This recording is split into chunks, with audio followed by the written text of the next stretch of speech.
a minute early here. I thought I was late.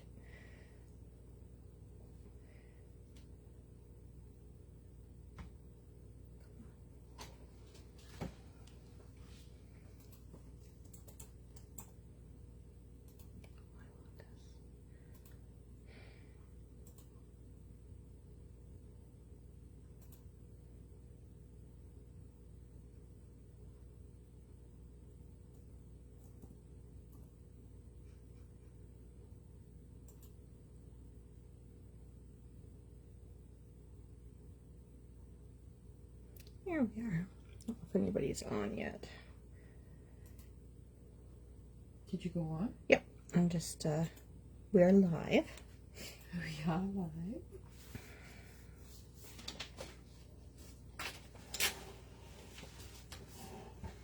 It's okay. It gives me a chance to drink my coffee while I'm waiting for everybody.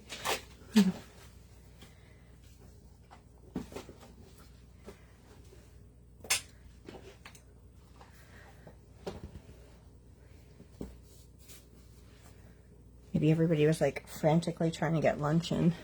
Yeah. Like we did. We ate a very healthy lunch.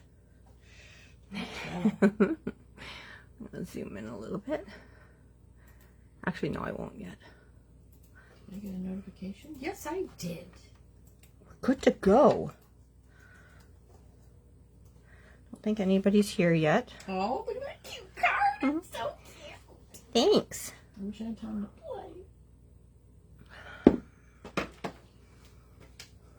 And I am in the right group. Yes, I am. There's only me. Hi, Kimmy. Want to make a card? I do.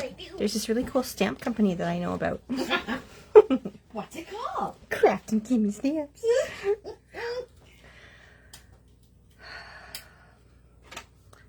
Is anybody out there? Hello. Hello, hello, hello, hello.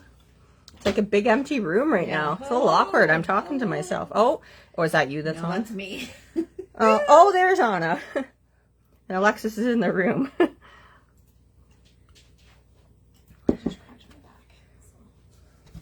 That's no good. Hi, Anna. I started going to a chiropractor. I'd never been to one before, and I go like all the time now. Isn't it amazing that? Well, the thing is, like, he started like on my lower back, but then he's been working because I didn't realize how much. I see in your tea. It's coffee. Oh, it's like, oh, right. Should I get in there and Honestly, drink it on there? No, but it's good. And I didn't realize how much tension I hold in my neck and everything. And so he does my neck all the time now. When he did it the other day, I was like, And your shoulders. Danielle is still on. Yes. Yeah, we know. Anna. that's where everybody is. Well, that's okay.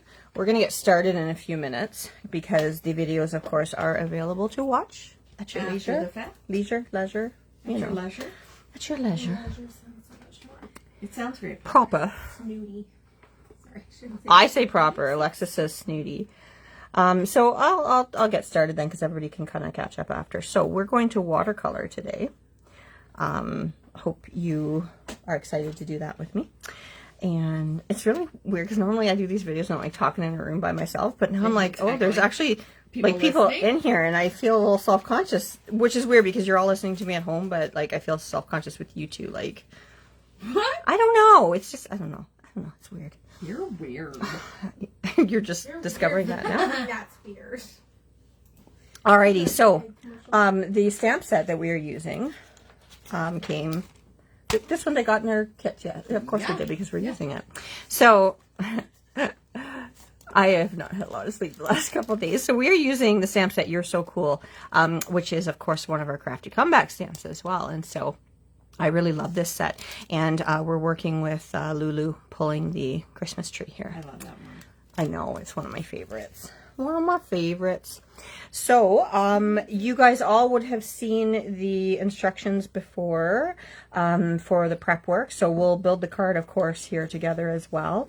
And if you had it done ahead of time, excuse me, you'll have stamped Lulu out here. I've used Arch watercolor paper. You guys can use whatever you have. I do really recommend this paper though because it's great quality. So I'm gonna take my little measurements off of there. So we'll have Lulu stamped out and ready to go, and then you should have the rest of your kit supplies off to the side. I think what we'll do is we'll get started with the watercoloring right away, and then we'll build the card after that. So I did give you a list of the colors that I used. I tried to keep it to a smaller set, so I picked out 6 colors here. You don't need 1,000 watercolors to get started. Like if you start with a really nice primary set, you can mix any of the colors that you're going to need. I say that with a great big huge palette here, but still, you don't need a lot to get started. So some of these actually are in like one of the starter Daniel Smith sets too. So, so the ones that I chose to use here were New Gamboge, that's a Daniel Smith, Pyro Scarlet, which is also Daniel Smith, Phthalo Blue Green shade, because there's also a red shade, but we're using the green shade. That's also Daniel Smith, Perylene Green, Daniel Smith. My neutral tint, I believe, is the Winsor Newton Professional, and Sepia, that's an M Graham, but of course, I mean, you can stick with one brand. There's just drinking coffee, right? We are drinking coffee. How did you know? It's a pretty safe assumption. So I also wanted with this card, just because the papers, they're kind of more like a muted, like a vintagey palette. I love these papers that Kim picked for the set. And how much, let's give a 3 cheers for an awesome kit that she put together. My goodness, it is jam-packed full of goodies. It's amazing how much you guys can make from it, and everything that we've made, you're still going to have lots left over to make even more. So we love these kits. But I do love the vintage feel of these papers, and so I kind of wanted to keep it a little bit more muted in the painting as well, just to kind of keep with those. So you're going to need your watercolor paints out. You've got your stamped image here. And I believe I put in the description, you could use like either round 4 or round 6 will easily get you through what we're going to make here today. If you had like a larger brush, pardon me, for wetting the paper in the background stuff, you can use that too, but I think I pretty much stuck with a round 6, and it got me through that. But I'm going to keep a round 4 there, just so I've got it. I use the Princeton Neptune brushes. You can use whatever watercolor brush you prefer, but I do like that one. I just realized I did forget to grab a pencil. Alexis, is my pencil case still over there? Or if Kim's got one. Oh, there's one right on your, oh, never mind. We got it. Thank you. I'm just going to really lightly right on my planner. Sketch in to start here. Just like a little line back here for where the snow meets the tree line. And I'm going to go quite light. I don't know if you guys will be able to see it here. Just because I don't want that pencil really to show through. So it's just kind of a guideline. Doesn't need to be perfectly straight because we're out in nature. Nothing's perfectly, geometrical there. So there, I don't know. Maybe it's time I can zoom in a little bit here. I'm going to keep my sample card off to the side for reference. I'm going to zoom you guys in a little bit. And I'm just going to wait to see on my screen if that's going to be close enough. And I'll get my palette on screen here as well. Okay. Excellent. Okay. Maybe we'll go a little tighter. I hate my freckles on my nose. I love your freckles. I don't like. I lost my freckles. Like them. Jealous. I don't really have, like, I've got a few like really faint freckles on my nose, like and across my cheeks. So for like a redhead, I don't actually have that many freckles on my face, but my arms do have a lot of freckles. Alrighty. Oh, but the only thing is you can't see my paint palette yet. So actually I'm gonna have to zoom out a little bit, guys, just so that, because I want you to be able to see as we're mixing.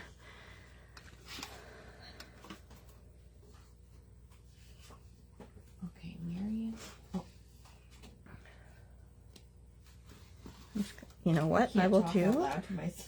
Yes, you can. I'm sure everybody can still focus. It's fine. I'm going to put the sample card off to the side because that way we have a little bit more room here. How's that? And I have to slide myself over now too. There we go. Okay, so let's start by mixing some paint for the sky. So to start with that, we're going to grab the phthalo blue and also a bit of the neutral tint. So I keep 2 cups of water, 1 for my dirty, like for rinsing off my brush, and then 1 for super clean before I'm dipping into my paint again. So we're going to mix up a nice little puddle here. We're going to want enough paint to finish the sky. And then we're going to use some of this paint again after. I love phthalo blue. I don't use it that often, but I do really love this color.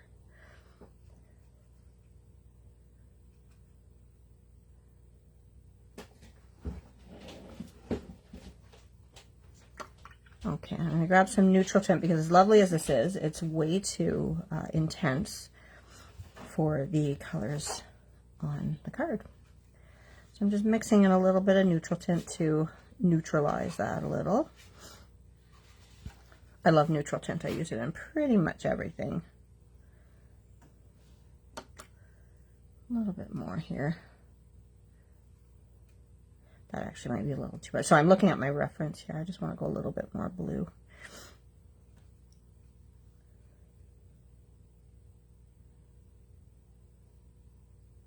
That should be good there. And let's rinse off that brush here. And we're going to start by wetting the background. So we're going to do wet in wet technique for the sky. And all that means is that you're getting your paper wet first, because where your paper is wet is where the paint will flow, and it will naturally stop where the water ends on your paper. And we want a nice soft blend for the sky. A little residual blue in my brush, but that's okay. So ours is kind of a thirsty paper, so I usually do my initial layer here, let it soak in a bit, and then I'll put a bit more water on it after as well. I want it to stay wet while I'm doing the sky. I'm being careful just to go up against the edge of my image. I've stamp turned Wicked Black. I had thought about doing the Totally Taupe because I love to do no lines, but it's no lines, everybody always finds a little intimidating no matter what the medium, but I just thought, especially with watercolor, if some of you are a little newer, and because it's a bit more of a complex image with a lot of detail in there, I figured that it would be a little easier if we go with the black ink. So I'm just getting around all these little details in behind her ponytail. And now, like I said, I'm going to go back and I'm just going to wet it again. So what you're wanting is for your paper to have a nice sheen to it. You don't want it like a big pool of water anywhere. You want it to be a nice even soak to your paper. And like I said, it should look a little bit like a sheen.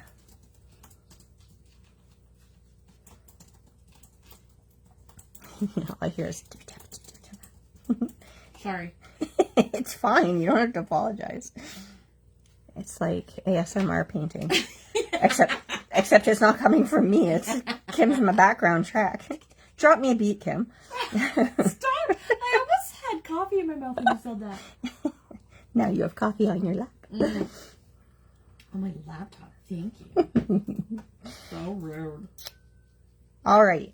So I've got that wet. I'm just going to kind of leave it. I'll flip my paper around as I'm working here because I always think, you know, make sure you're working at a comfortable angle. So I'm going to really water down this blue. Oh, and that's not even on the screen. Sorry, let me pull that over so you can see what I'm doing.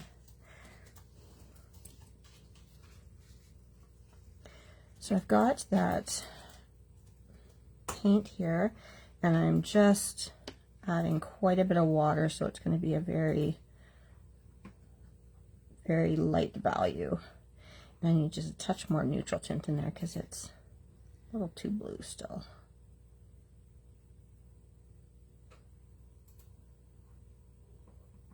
Maybe actually what I'm going to do, sorry guys, I'm going to move a little bit here. I'm going to move this whole camera over so I've got a little bit more room to work with. Let me see how that does. So there's my big arm on screen. That's nice.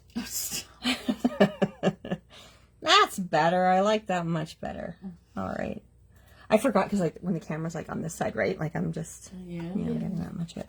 There we go. All right. So watered down version for the sky. And no, it's not structured here. I'm just kind of streaking in. And that's even actually a little dark still. So we're going to add even more water. And I'm just dropping in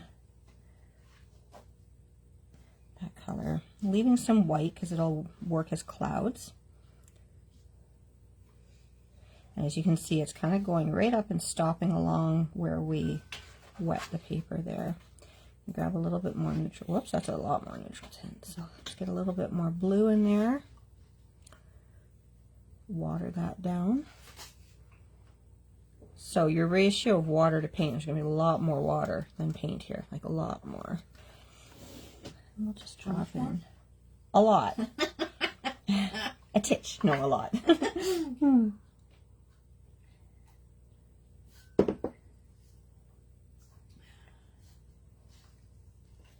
And then sometimes I'll like tip my paper a little bit and just make sure the paint's flowing. Now I'm just going to go in with a clean paintbrush, and I'm just going to go in a couple spots and lift a little bit of that blue out. And it's a really subtle sky, because I'm kind of imagining it's like an overcast winter sky when the snow is about to start falling. I'm just lightening it a bit. So again, just going in with a clean damp brush, and while it's still wet, I can lift out a little bit of that color in the spots just to give me, like I said, the look of some clouds. And I'm just going to go in with a little bit more neutral tint into this mix here, water it down more, and just give a little bit of variation to where I'm kind of imagining where the bottom of some of those clouds are.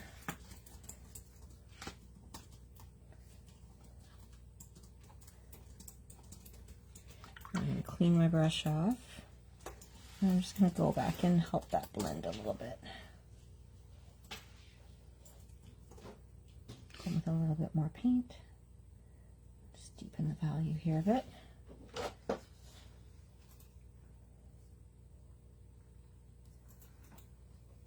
Not worrying too much in here because we're putting in a line of trees there after.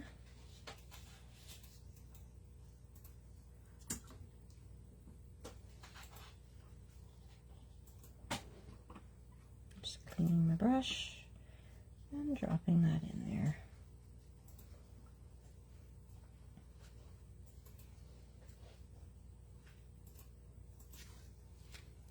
And that's probably all I'm going to do for the sky. So to start this tree line here, and I'll just bring the sample back in for a minute, we're going to build kind of from the background up, if that makes sense. So we're going to start with these really faint trees in the background, and then we'll add like that ratio of water to paint that I was talking about. You're going to end up with more and more paint than water in the mix as we come forward in layers. So what I'm going to do is use this existing color here on the palette because that's going to help everything. Oh, you know what? Hold on a sec. I forgot to do these little spots just in behind her body. So let's do that in the blue before I change that color on my palette. There's this wee little spot in between her scarf there. Oh, and look at that. I forgot this little spot there too. There we go. Okay, so now we're going to grab some of the Perylene green. It's quite a pretty green. I don't use it very often. We're going to take a little bit of that and we're going to start mixing it right into this sky shade. Let me make sure my palette's on there so you can see what I'm doing. And I mean, greens, of course, you can mix from whatever your primaries you've chosen to use, but it's kind of nice to have some other greens on your palette as a convenient shade. So I want this to really still have that undertone of the sky. I'm going to add just a touch of the neutral tint in here again. And that's a lot more, so let's start again here. Water this down. Get a little bit more blue there.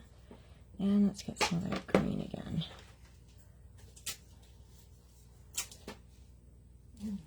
Here we go.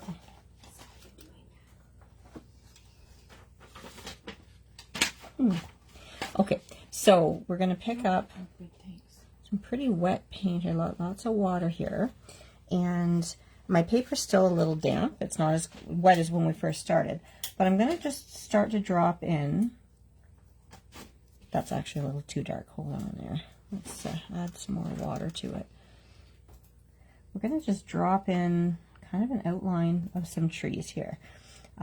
Nothing too structured, like I said, because these are the background trees, and we just want a hint of a forest line back here.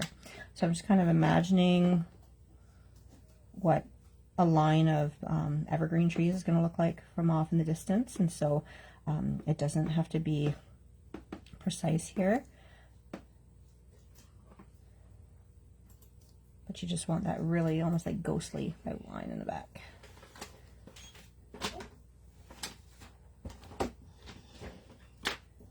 And it'll blend softly into the sky still, because that paper is still damp. So it's still moving, but not quite as much.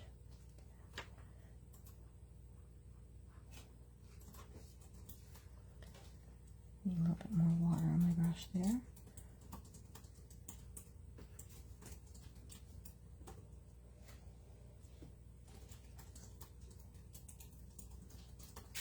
So just think light little tap at the top to kind of make that peak of an evergreen tree. And then I'm just sort of randomly throwing in some little dots, thinking of the branches like coming off to the side, the boughs.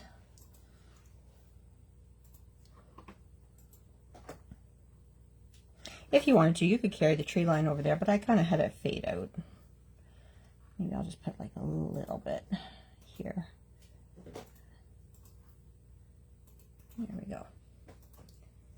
Okay, so now we're going to mix up a little bit more green into that mix. A little bit of that blue that's still on our palette there. And it's really important to use the colors that you've already got on your palette here, just to make everything feel like it belongs in the scene together with those common colors. So we're going to go in now with a little bit more paint on our brush than the water, and we're going to start building a bit more dimension to our tree line here. So you do want your paper to start drying here, just so that everything doesn't like totally blur out, because you want a little bit of detailing here. So like I said, this is like my kind of next layer up.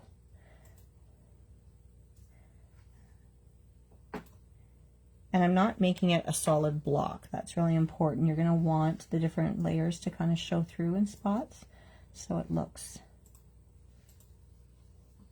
realistic.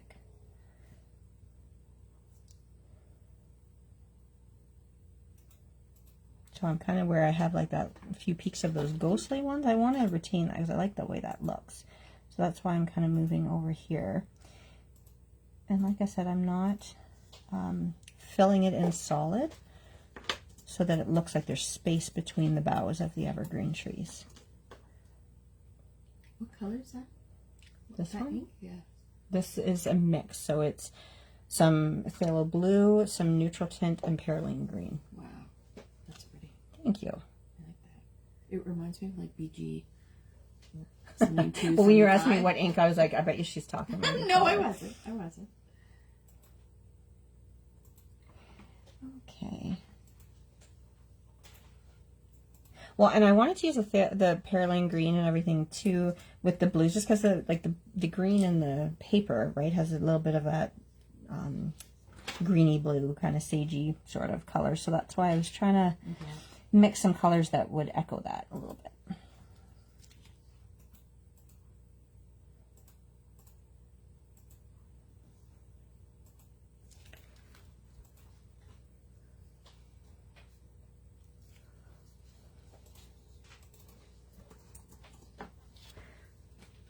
Oh, you actually typed the message on there. Thanks, Kim.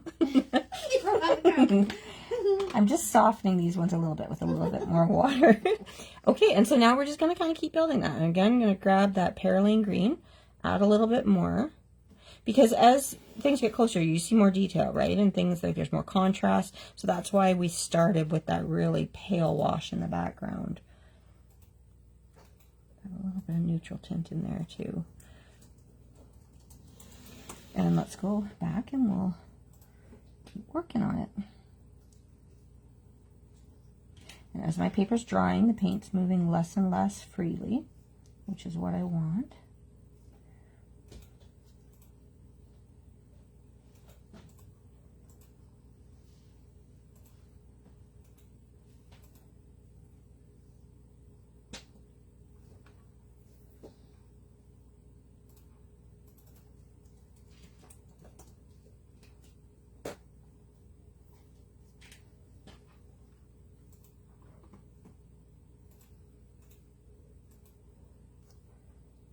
Make that a little darker in here.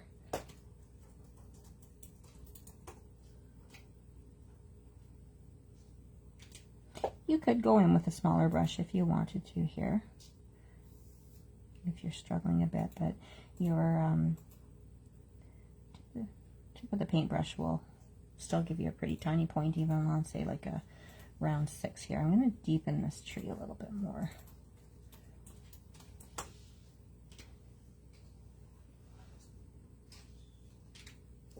There we go.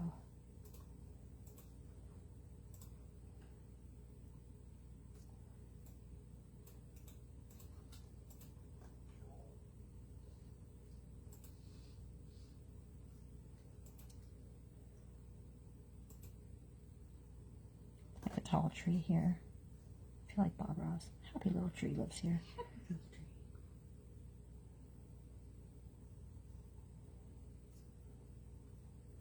Mixing just a little bit more neutral tint in. Don't forget your coffee. I don't know. I'm going to break as soon as I'm done these trees and have a little sip. Usually I'd say, let me break and see if there's any questions. But there's not really anybody here. Oh, Annabella's there. Hello. Thank you. I'm looking forward to hanging out with you guys and painting together. I don't know if people are going to paint along or if you're going to watch and paint later, which is perfectly okay. Because sometimes it's kind of nice to watch and get an idea of where, like, what you're going to be doing. And then, of course, rewatch later. But I do invite you to paint along if you want to.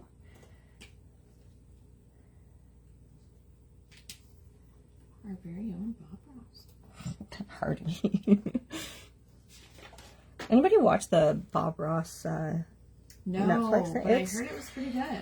It is really good, and it really makes me think twice about buying Bob Ross merchandise. So. Oh, really? Mm-hmm. Uh-oh. Just because it's sad, actually, like, just about how it seems. And I don't know, like, I mean, of course, it's one side of the story being told, of course, and so I want to be careful because I don't know all the details and stuff, but it does make it sound like the company basically tried to steal his name away from his family after. Anyways, you got to watch it. It is very interesting. But, again, I take it with a grain of salt just because I don't know, like, maybe one side's not being represented perfectly, but it would seem that, like, his son, like, basically just didn't have any rights to his name after, and so, yeah, it was an interesting watch anyways.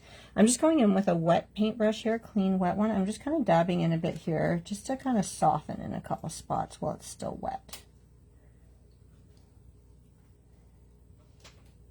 And maybe even just bring up a couple more kind of ghostly outline trees for the background there. But like I said, in with kind of a wet paintbrush just to help that paint move a little bit.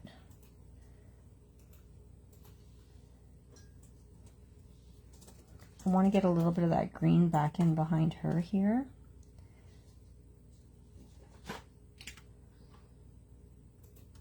Okay. We won't do too much more, but I do want to go just a little bit darker here. So pick up a bit more neutral tint. That's a lot more neutral tint. I'm going to mix it in here. I'm grabbing some of the green. And a little bit of that blue that we had earlier there. And a little bit more green. There we go. Hi, Sabrina. Thank you. Loved your class earlier. Sabrina, I used your template to build the base of a card. I'm going to use it for the November release. So thank you for that. I didn't know how to make that before, so I'm looking forward to it. Okay, I do want more neutral tint in there. Just because I want this to really pop here as some of my closest trees to the viewer. So like I said, you're kind of creating planes here. So you're creating some areas that are closer to the viewer while other areas are being pushed back further into your landscape. Anything that you want to seem closer to the viewer, you're going to have more contrast, more detail. And then as things get kind of more grayed down, more subtle, they'll recede into the background. Put a darker tree right in here.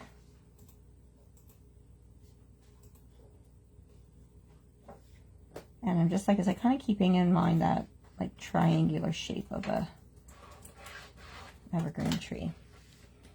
And I'll just drop in just a few darker spots along here.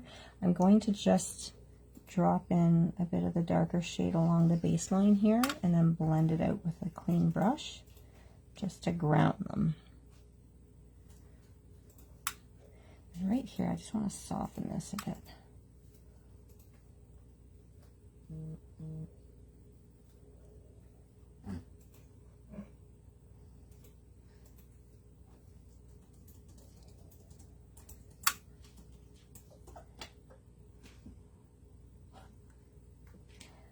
Alrighty.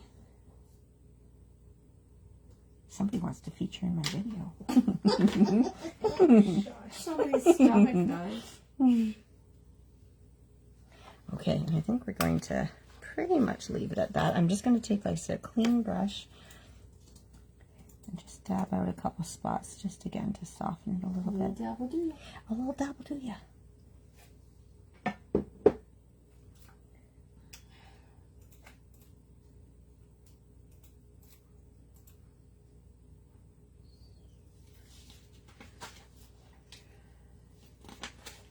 Just softening here.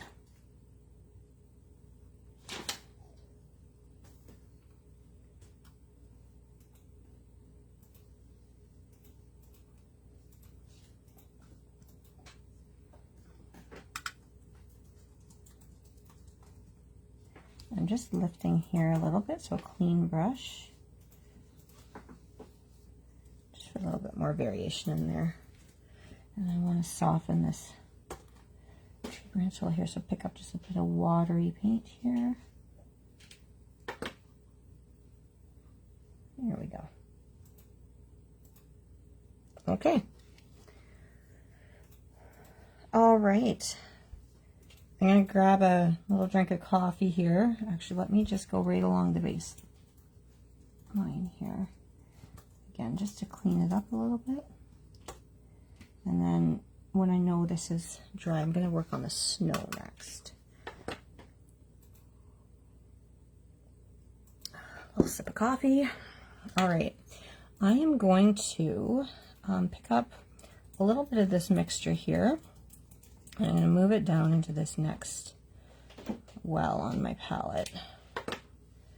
Mix in a little bit of neutral tint. So that's some of the phthalo blue. It's going to end up having a little bit of the perylene green in it, but mostly the phthalo blue and neutral tint. I'm going to pick up a little bit of the Pyrrole Scarlet. And this is what I'm mixing up here for the snow. Now, this is going to be too much, but we're going to play with it because I just want to have a little bit of a purple undertone with the blue and the red.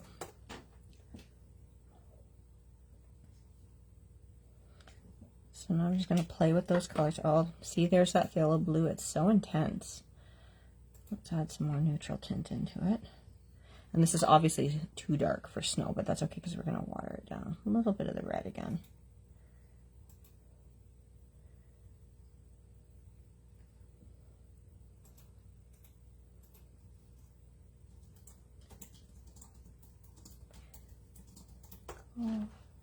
Back with the neutral tint and the blue. We'll just dull it down a bit. That's good. Now we're gonna have that nice and watery.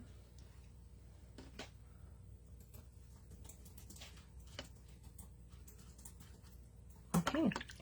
So now I always like to paint snow and hills and stuff upside down. Because what I'll kind of do, maybe I'll sketch it in just so you guys can see what I'm going to do here. But I'm going to make some snow drifts. So I'm going to imagine she's got it flattened a little bit here from her foot. There's going to be some marks here in the snow where the tree has kind of been dragged. But then here, I'm going to kind of imagine a little bit of a drift in the snow, like that. Maybe a little bit there. Maybe just a bit there. So just a few little guidelines to go by. And then I like to go upside down. And I'm going to go in with clean water, and we're going to work wet and wet here. And what I'm going to do is kind of just start, here's one of those snowdrift lines. I'm going to paint water just along that pencil line there and kind of pull it right off to the side there. Make sure you get in behind the image too. And bring the water up. Now I want to be careful, it's probably still a little damp up here, or sorry, the paint's probably a little wet up here. But I do want to bring it up because I want a nice soft blend. And then I've got another little hill here. And then I'm going to grab some very, very watered down paint. And I'm going to start to drop it in along there. And I'm kind of tipping my paper a little bit so that this will run or spread. It's not really going to run. I don't want it to be so wet that it's like this big drip. What do you call it? I don't know. I'm going to get right along here too.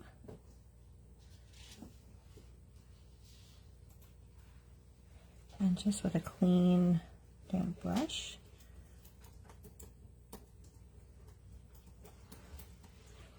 And let's build that up a little bit more.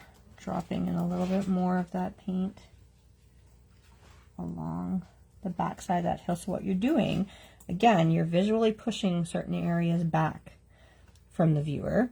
And so here you're wanting this part of the snow, which is further back, to drop behind this hill.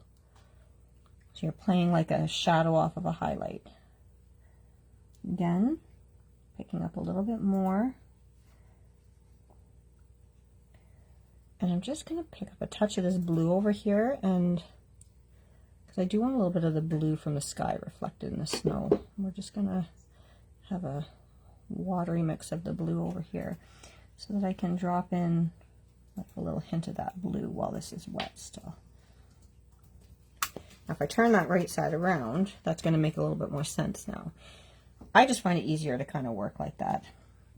I want to soften this up here.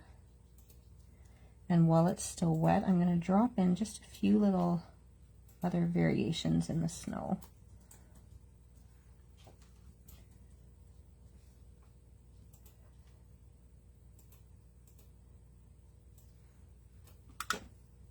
Soften this edge a little bit here too. And pick up a little bit more of the blue. Very watery. A little too much blue, so we'll dull that down here. Okay, and just a clean damp brush again, and I'm just softening it. Okay, so there's one hill done. I'm just going to let that dry a little bit, and I'm going to work over to this side here instead.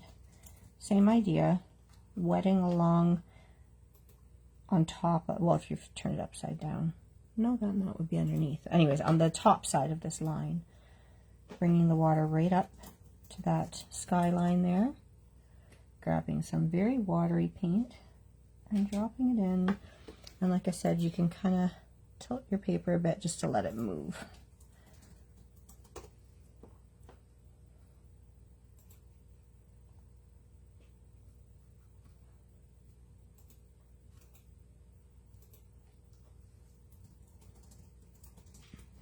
Okay, turn it right side up again.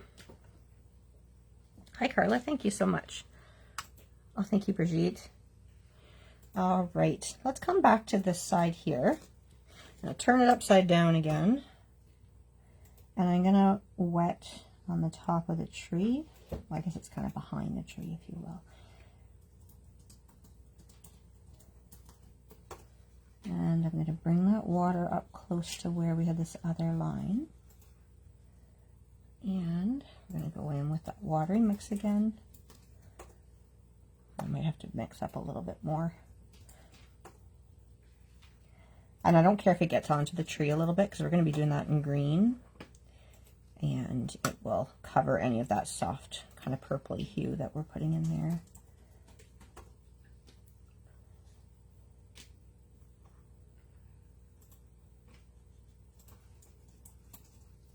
Let's turn it around here again. In that area, and I didn't really want to.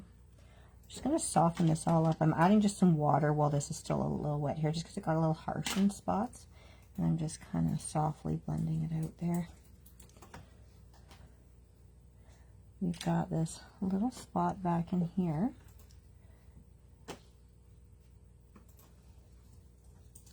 Let's grab a little bit more neutral tint here. And see, my pencil line's kind of showing here. That's why I was a little hesitant to do too dark of a pencil line. You can always use like a water-soluble graphite pencil or something to that effect for sketching in details. And then it'll disappear. So we're going to go underneath the tree here. And we're just going to mix in, yeah, I'm going to have to mix in some more snow color here.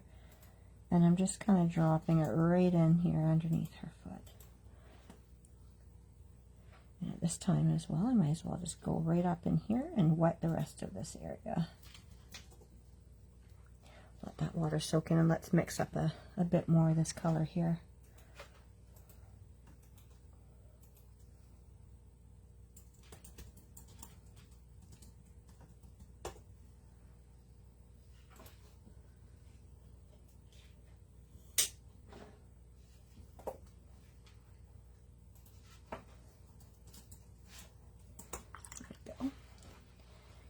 Alright, water down, and we're going to drop this shadow in under her body and under the tree. And again, I'm not overly concerned if it's getting onto the tree here. I don't have to be perfectly neat.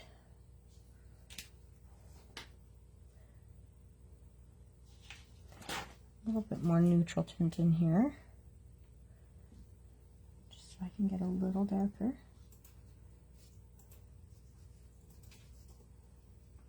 I'm just kind of making some marks in the snow here where I feel like the tree may have kind of left a little bit of a rut as she was pulling it.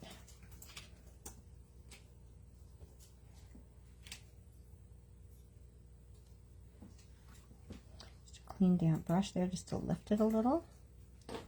And when I say lift, I'm just meaning you go in with that clean damp brush while your paint is still wet on the surface of the paper, and you can lift some of that out, almost like an eraser.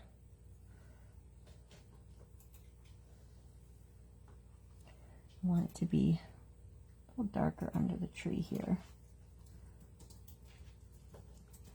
And of course under her as well. And clean damp brush. And we're just going to smooth this out a little bit. Okay, let's make sure this hill is still a little wet, because I want to drop in a little bit of detailing there. Watery mix here, and I'm just going to pull a streak in there, and it'll soften, kind of just like the same way that we did with the sky. And where this area is dry now, I'm going to go back and just add, don't scrub it in, but just add a light layer of water so that I can drop in a few more drifts, like almost where the wind's blown the snow.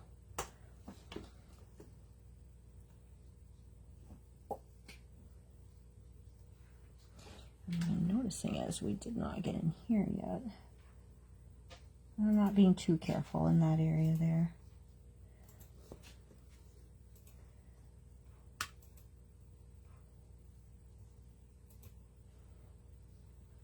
And so where you've preserved some of the white of the paper, it'll be like the top of the hill. So here's where I'm going to go and try to lift a little bit. Clean damp brush, and I'm going to just lay it and press a little bit along this hill. And then when it's dry, I'm going to build that shadow up a bit, just because we lost it a little bit.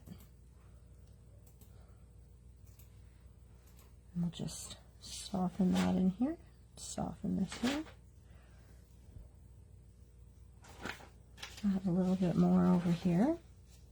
And I'm just softening up what I put down. Try to lift that a little bit again. And like I said, I'm going to let this dry here so that I can go back into that other side of that hill to build a little bit more depth. And that's pretty much it for the snow. So now I'm going to try to mix up a skin color here, which can be a little tricky to do, but I have not perfected mixing skin colors with my paints yet. But we're going to start with some of the new Gamboge, which is quite an intense warm yellow.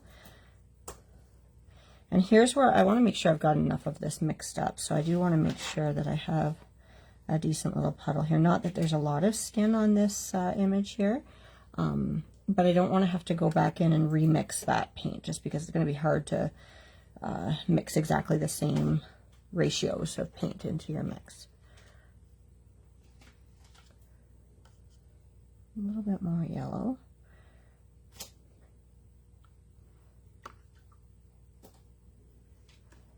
And I'm going to grab a little bit of that Pyro Scarlet. I'm going to make an orange here. I think I'm going to have to mix quite a bit more of this paint here. There. A little bit of red. Mix an orange.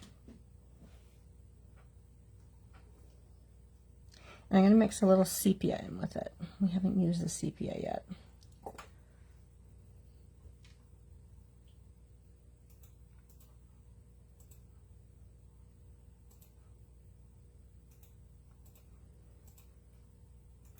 Grab a little bit more of both of those paints.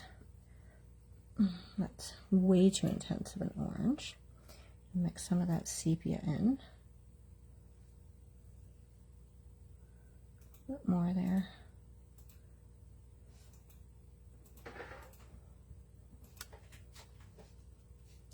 And I think that that's something that we can work with there. So now I am going to go in, I'm going to put just a layer of water onto her face there and her little ear. So try just to wet her face. You don't want to get it onto the clothing, although I mean this is going to be a light color, so if you did go outside the lines, that's okay. We'll be able to cover it up with the paint, but try to preserve those areas and just wet her face. And then I'm going to pick up some paint here, and because this is wet, it's going to spread, so I'm going to drop it in along the side here. I think we need to warm that up a bit. I'm going to put a bit more red into her skin color here. Yeah, that's a little better. There we go. And I'm going to let this spread over.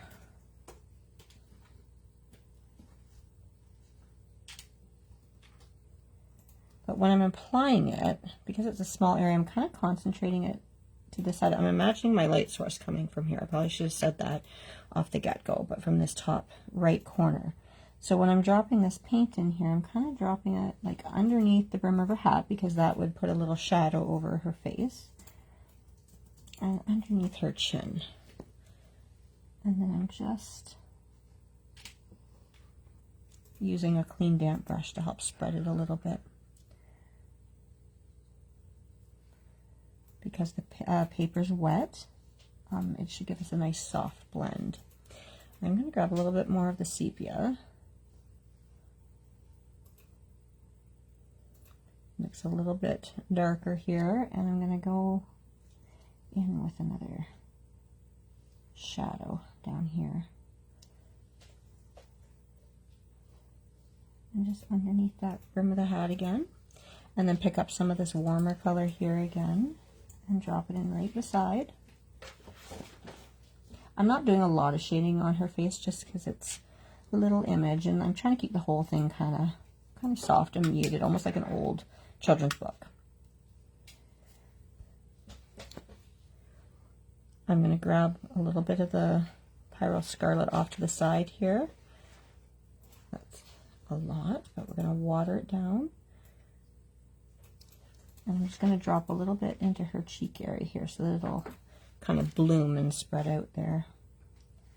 I'll have to get a little bit on this part of her cheek that's showing over there. And just dabbing it in. And I'll build it up a little bit more on this side here. And a clean, barely damp brush just to soften those edges a bit. Let's drop a little bit more of that skin color in here. And mix up just a little bit more. I kind of lost a little bit in here. A little bit of the sepia. And we'll just bring back a little bit more down to there.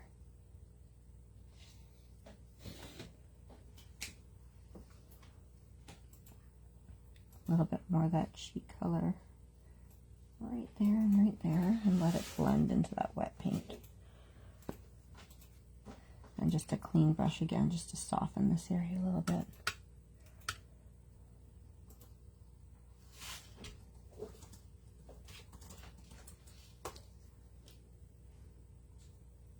A little bit more of the sepia.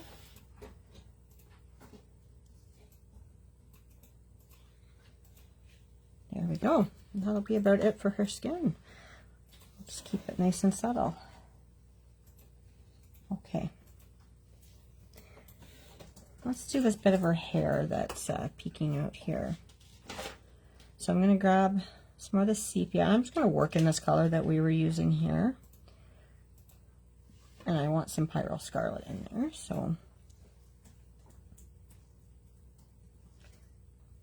a little bit too much, a little bit more sepia.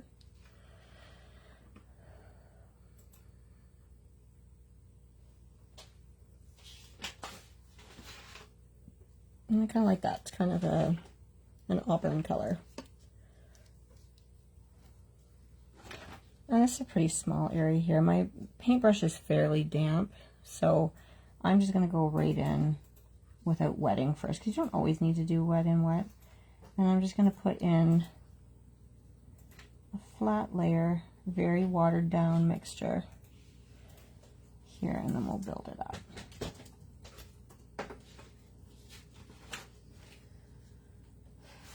I'm going to drop in a little bit more at the base of her pigtail and at the bottom.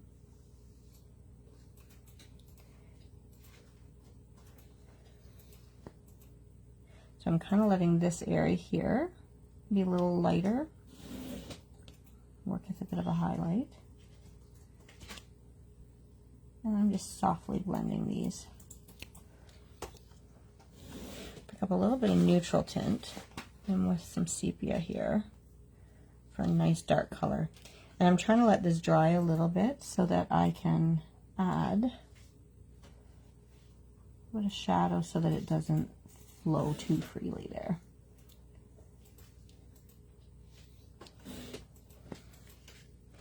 I'll go back to this a little bit more ready mixture, add a little bit more Pyro Scarlet in there. And then back with our sepia.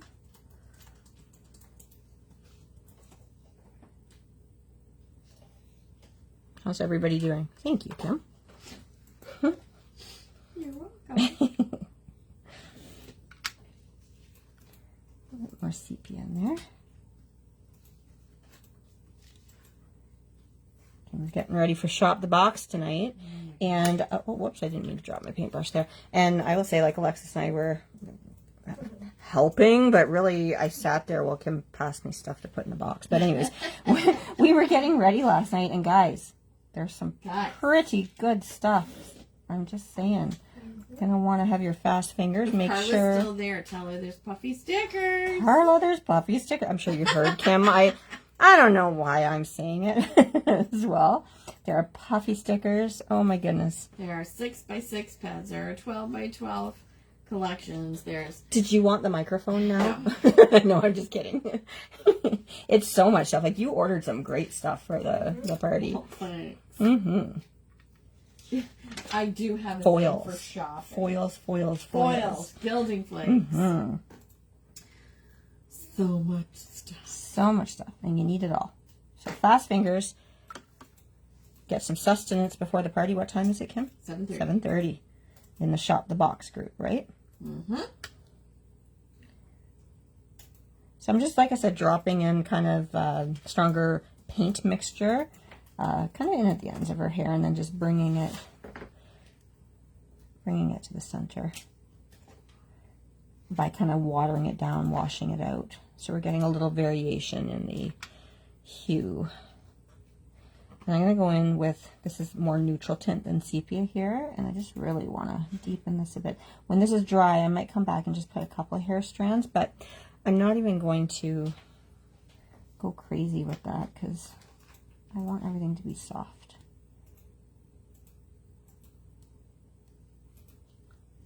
And right now, because this area is still damp, if I were to go in to try to do a few like detailed strokes, that paint's just going to bloom out because as I was saying before, the paper is still wet, and where the paper's wet, it's going to move. And so, like I said, you put a little stroke in and it'll just bloom, and you're going to lose the texture that you're trying to create. So I'm going to let that dry a little, and then, like I said, we'll come in and we'll just add a couple little strands to her hair after. And then a little shop to box shopping for me. Oh, Carla's doing her online Christmas shopping. I need to start doing a little bit of that too.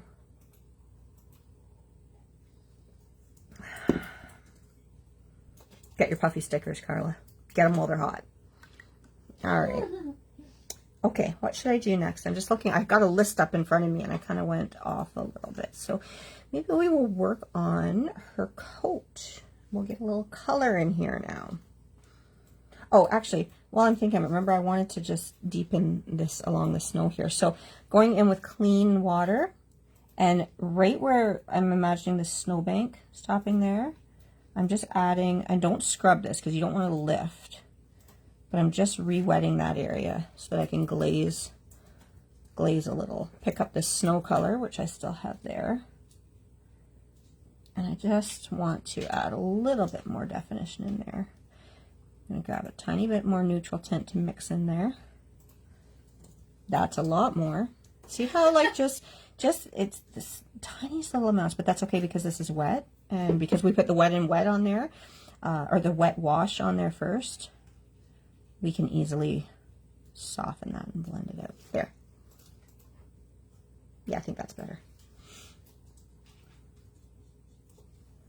Alrighty. Oh, this didn't turn out very soft, did it? Alrighty. Alrighty then.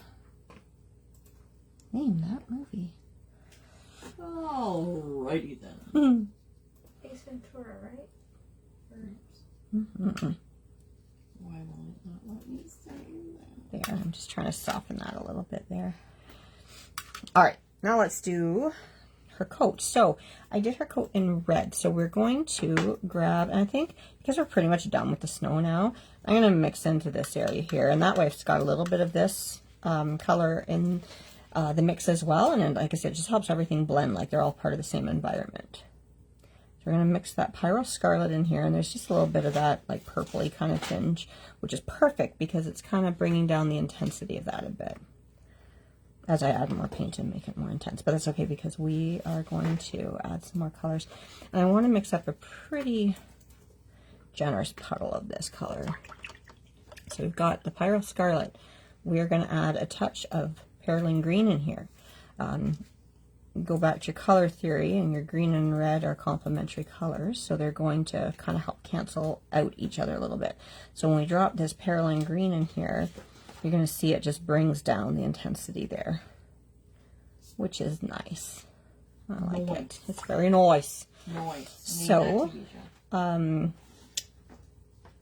we should sometimes give prizes for these Name That TV show, right? Yeah. So a little bit of neutral tint here, and I want some of this here. We'll add a little bit more of the Pyro Scarlet over here. I want to keep a little puddle over here for some shadows. A little bit more of that Perylene Green in there too.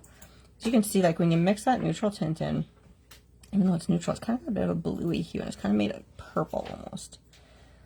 Let's a little bit more of that, a little bit more of that, and a little bit more red. And then I've got that to start working with for my shadows. Thank you, Annabella. All right, so let us, I'm just going to move my paper towel a bit. I am going to wet her coat here. I'm not going to do the sleeve of her coat. I'm just going to do the body of her coat with some water because I want to leave the sleeve to do after. You are going to want to try not to wet into the cuff of her coat here, or hemline, cuff. I'm losing my words. Just because we're doing that as white fur, and so if you get red bleeding into that, it's going to be pretty obvious. So I'm just doing this body, the main body part of her coat here. And we'll pick up a little red, and we're going to let that spread. See how it spreads nicely when it's wet. And I'm going to start by just putting down an all over wash of that red.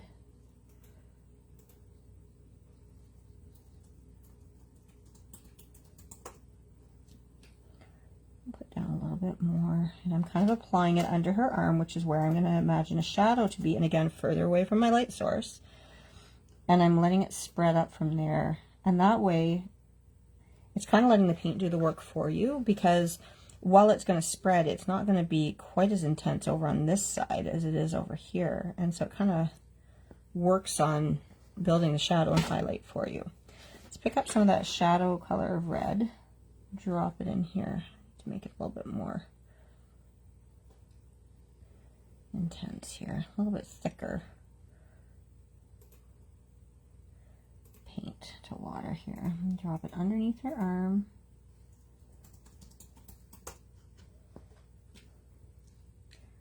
And go back in with just the red here and drop some red in right next to it. I'm kind of letting it almost blend out on the paper a bit.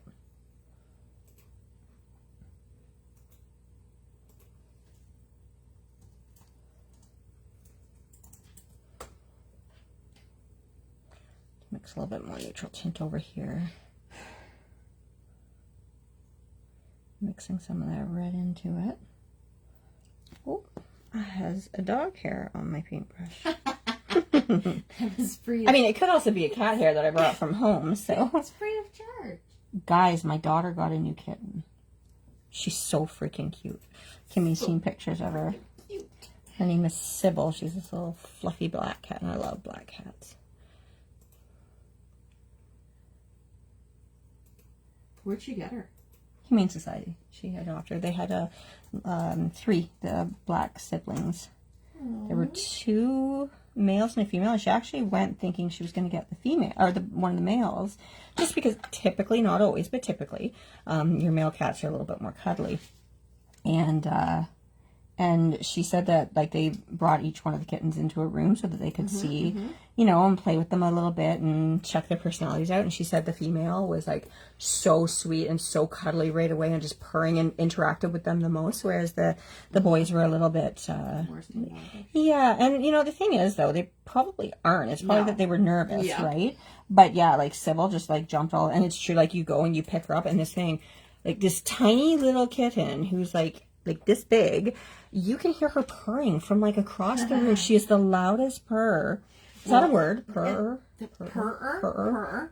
They are often like total fake outs when you go meet them, because when we went to get Minnie and Maisie, Maisie was the one that was running around like crazy, and Minnie was just sitting still and quiet. And, you know, I feel like she was, you know, giving us the fake out to. I'm so quiet.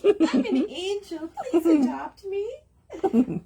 Yeah, but no, and we fell for it. So, I should say, my daughter got married on the 16th, and so it's the first time she moved out was right after for the wedding there. Has she really, though? Yeah, so she's been asking me over a lot, but yeah, so they brought Albus to the apartment. Of course, Albus is the black and white cat. I sometimes post pictures of him. He's a sweetheart. I love him to pieces. But he's technically her cat because she adopted him a couple of years ago. Well, 4 years ago. He's 4 now. But I miss him a lot. But anyways, it was so cute watching them get to know each other, because Ainsley also has a bunny named Gimli. Where's he gonna go? He's so they've got an office and they have occasion, but she'll bring them out. Like, Gimli's fine with Albus, or Albus is fine with Gimli rather.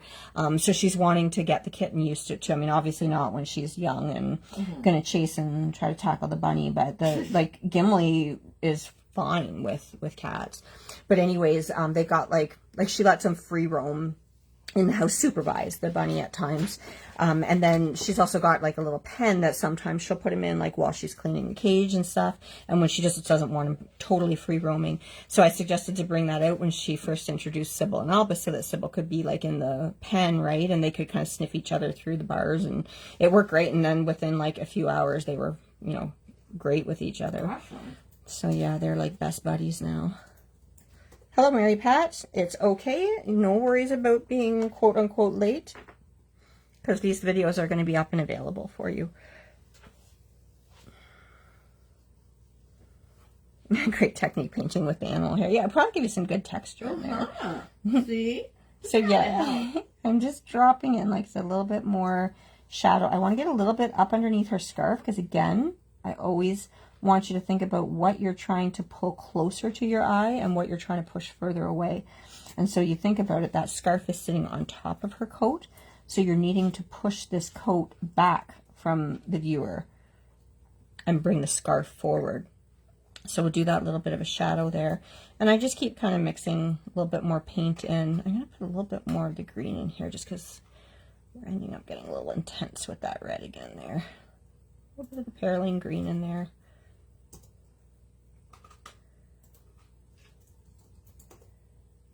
And I'm just dropping that red in next to where I put the shadow and just bringing it out a bit with a clean damp brush.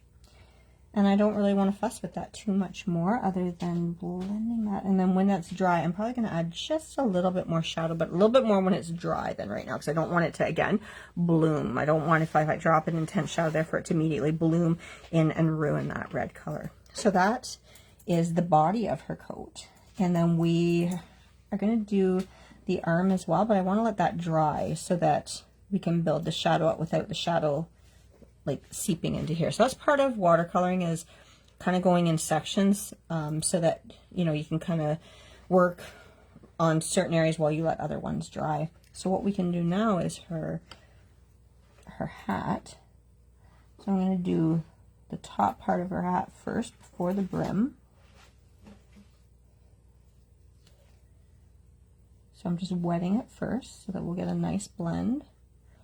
And then drop that red in. I'm starting over on the left side.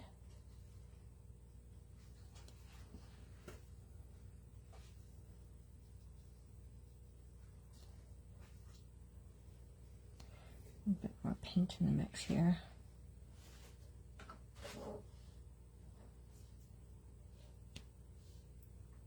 A bit of green in here too, because it's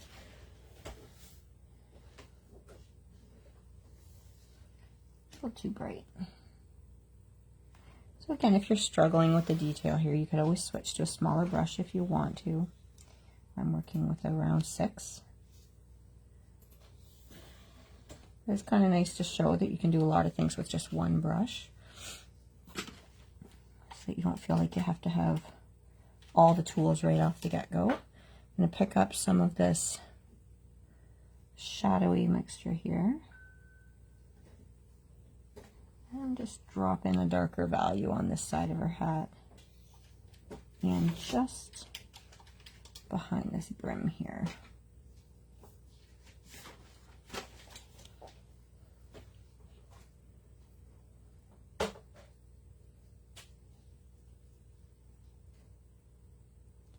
And I'm actually going to let that dry a bit now.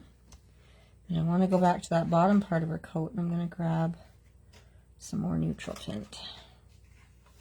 Now that this other part of a coat's a little drier here. Just drop in a bit more of a shadow here. And I'm going to go back in with some of the red.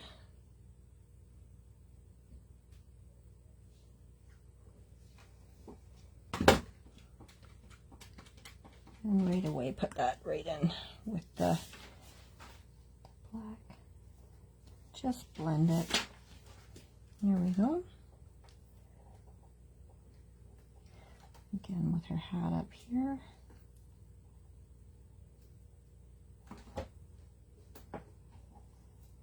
A little bit of a shadow there, just because, again, that brim is closer to you than the back part of her hat. I'm just dropping in a little bit more of a shadow there. And at the back here, of course, because this is furthest away from the light source.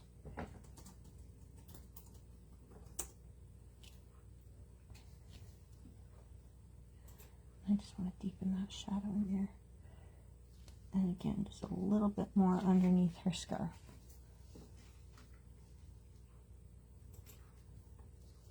There. Let those dry. Because then we're going to work on her arms here. So we could go back right now and just kind of work on that hair now that that's nice and dry. So let's go back into this here. I want the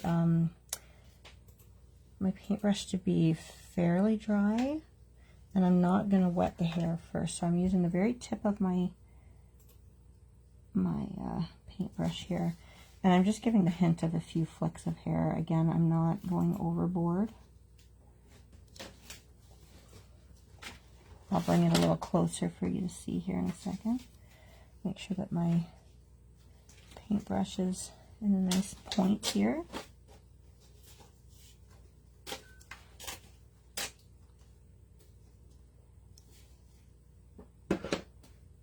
And just a hint of some texture.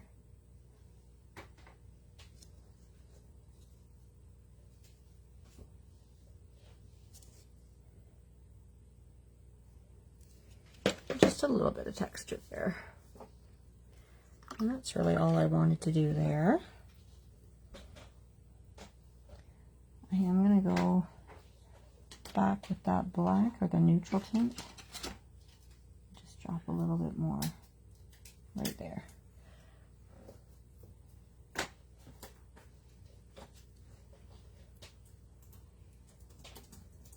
And right here.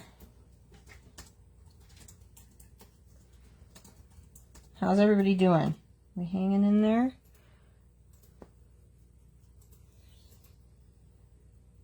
I think there's only 2 people in right now.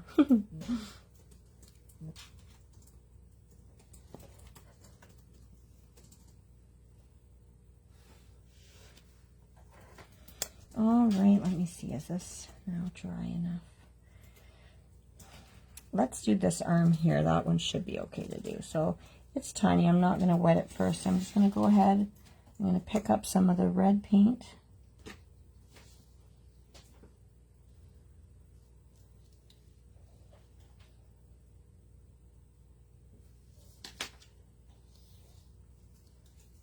Pick up a little bit of a shadow color. Mixing a little bit more green and red for a thicker consistency.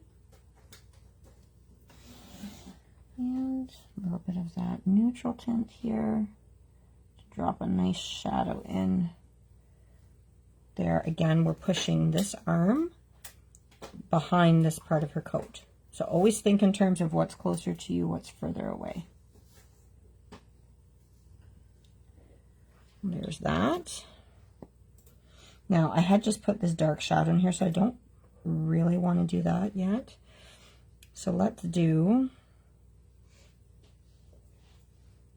the brim of her hat. I think that should be a safe spot to go to next. I'm going to try to preserve these stripes because we're going to do them in kind of a teal-y kind of color. And I'm just going to go right in with the paint. I'm not going to wet it here. It should be like $10. What are we buying? Nothing. We're not buying anything. Oh, you guys, don't leave me out of the group here. Totally was out of the group. I just might. So if you want anything, you let me know. You just what? I might. Okay. Okay. We can always order together. Yeah. You said you're not buying It's the same anything. white candles from Bath & Body Works. Oh. They're only on sale today. Oh, yeah. Well, we don't want to tell anybody else that because then she'll buy it. Okay, no one. So I might need it on this candle deal too. Yeah, don't worry. We'll wait for you. Okay. We can multitask, guys. I Listen, got Linda. stuff to do here. Listen, Linda. Listen, Linda.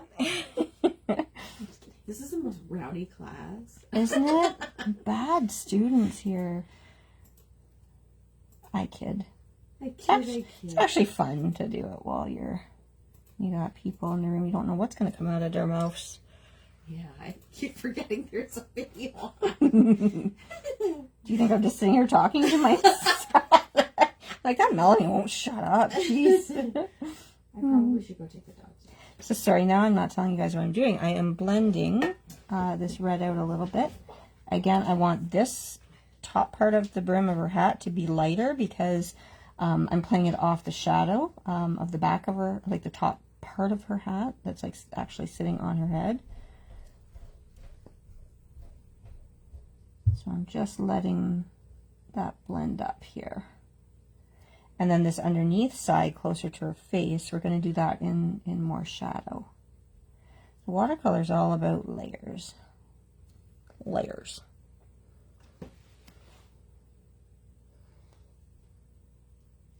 Oh, thank you, Brigitte. You getting ready for your class at 3? How am I doing on time? 2:15. Not terrible. And I really don't feel so bad now because Carla has the longest running class. It's always been a standing joke. I'm like, oh yeah, I'll be quick. You know, I've planned a simple card for this time or a simple image, and my classes always go a long time, but that's okay. I don't mind. But now Carla definitely holds that crown.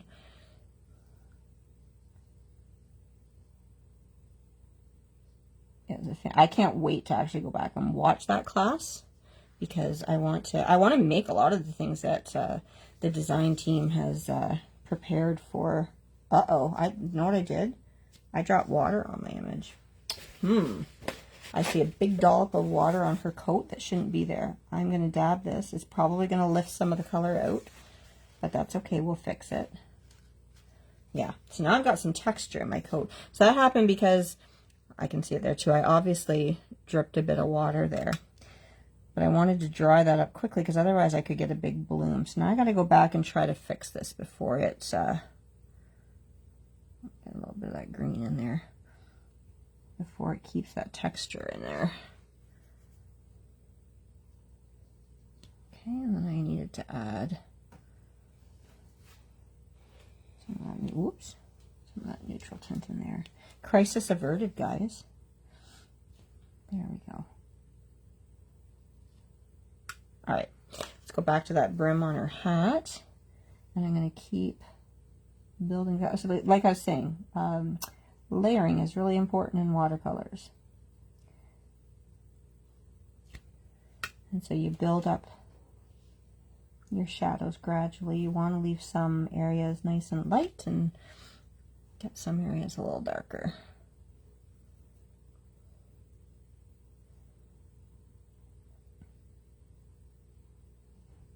Here, I've mixed up kind of a shadowy mix here. Oh yes, that's what I was going to say. Amazing project. The team, my goodness, like it's amazing when we all see these kits. When Kim says, "Hey guys, here's what I'm thinking of ordering, putting together for a kit." It always amazes me when we all kind of come together and come up with our different projects and the variety. You know, where I'm like, "Oh my goodness, I never would have thought to do this, and I wouldn't have thought to do that," and it just blows me away. So I'm very appreciative of the, diversity and creativity on our team because you guys are getting, all different mediums, different templates for things, different types of projects. And it keeps it very interesting. There's a little something for everybody. Okay. There's her hat. Done. Alrighty. So I need to let that dry a little bit. Oh, I'm going to do these cuffs red here too. I'm just looking at like what I did on my image here that I already had done on my sample card. So again, mixing a bit of that perylene green into the red. And I'm just going to come in here straight with the paint. I got a little on her shoe. That's okay because shoes I'm going to do kind of in a almost black, like a dark gray. So that'll get covered up.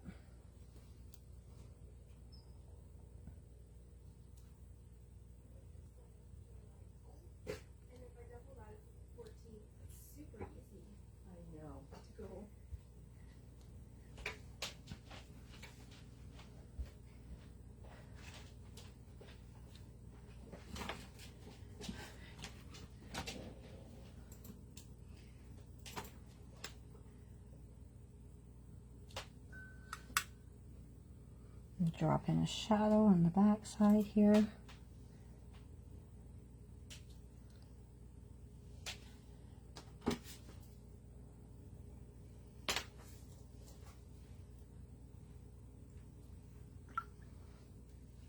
And add a little bit more red there. And like I said, I'm kind of letting it mix on the paper there.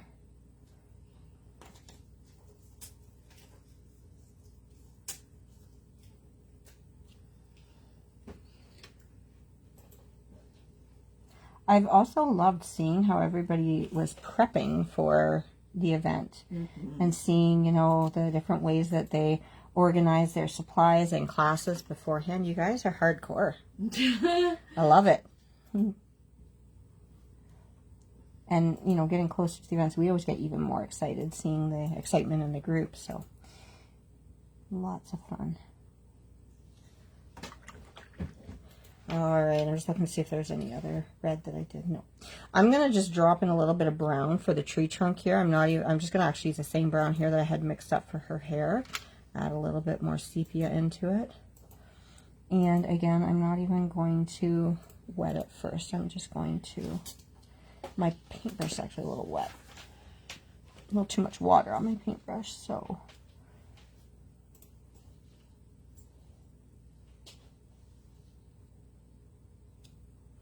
And there's not a lot of room for much detail in there, so I mean, I may drop in a little bit of a shadow after, but for the most part, I'm just going to leave that like that.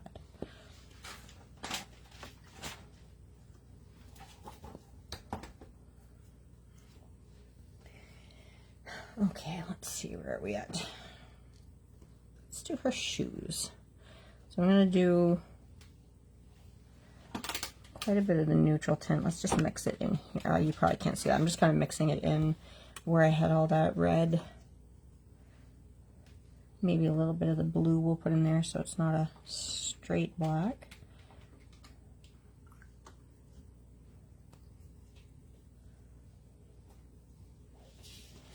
And I'm just going to start to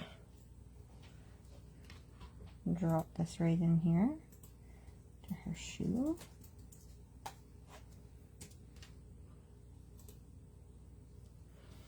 I'm dropping it a little along the base, and I'm just using a clean damp brush and just bringing that color out to the toe of her shoe. So it's a bit of a fade. I'm going to pick up more paint again, drop it in along the bottom.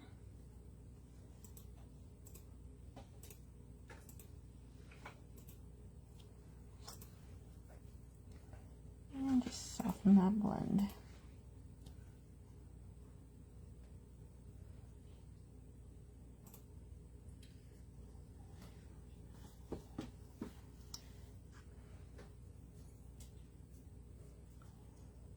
How's everybody doing?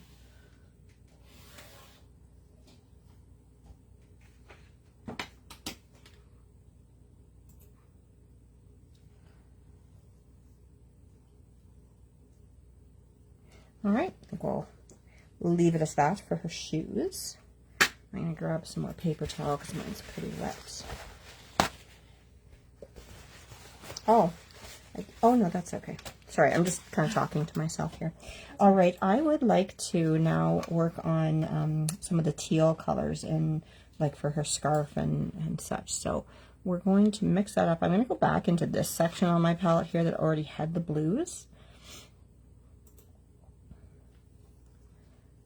because I basically want this mixture again that we had for really the trees. So your phthalo blue, perylene green, and some neutral tint. And I'm going to just go in with, there's actually quite a bit of red in my green right now. But let's add a bunch of green in here, and look at this lovely kind of teal color that this made. So that's got that mix of the other colors in there. And again, because you're using colors that you already used, everything belongs together in the same scene, because you know you're picking up the different shadows, or, reflections of colors from things. So we're going to let's start with our pants, and again, it's a tiny area, so I'm just going to go right in Make sure my brush isn't too wet here.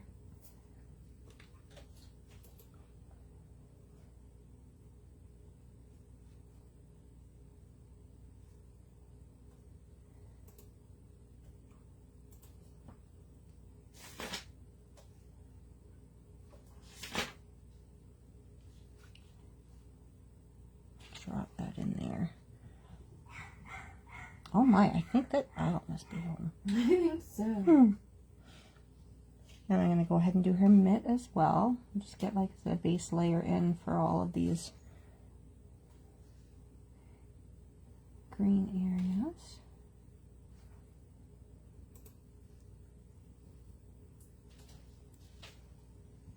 Just got another little mitt here. Don't forget this one. It's dragging the tree. Oh, guess what I forgot to do? Oh, what? That arm right there. We got to do that in red after. That's okay. I'm going to grab now more neutral tint. And I'm going to just drop this in along the back side of these pants and underneath the hem of her coat for a bit of shadow. I'm also going to do it on the bottom side of this mitten.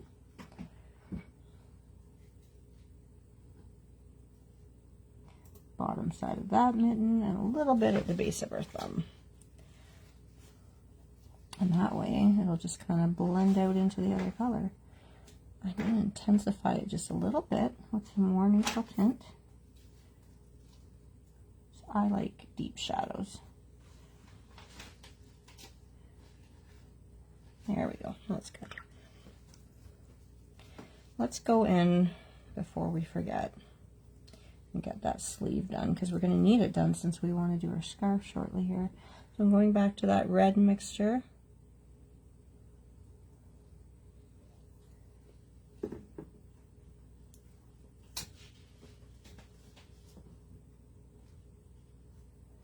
Drop that in, and we need some shadow underneath the scarf.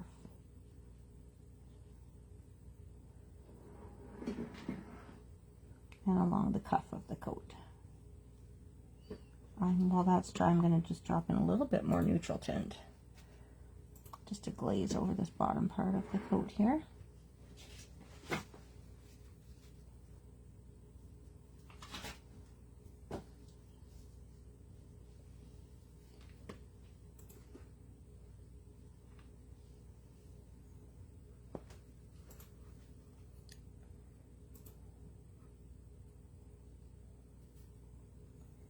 And a little bit more red there.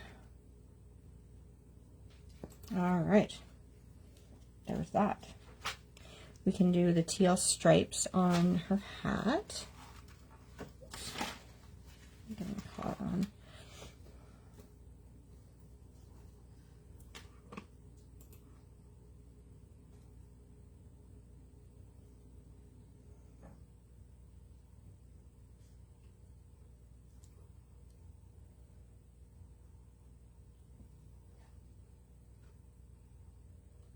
And you can barely see them, but her little hair baubles I had done in this teal as well, so you can drop those in there too.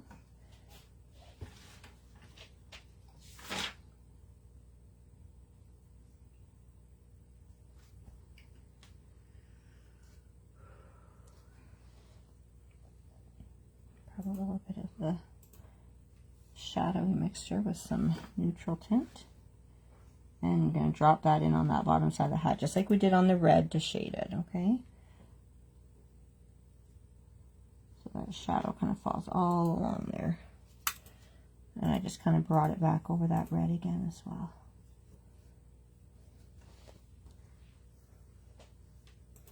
So we're going to mix up a little bit more of this teal now for my scarf, just because this is getting quite thinned out. So we'll go back in with some of the phthalo blue. Generous amount of that perylene green, and a bit of neutral tint.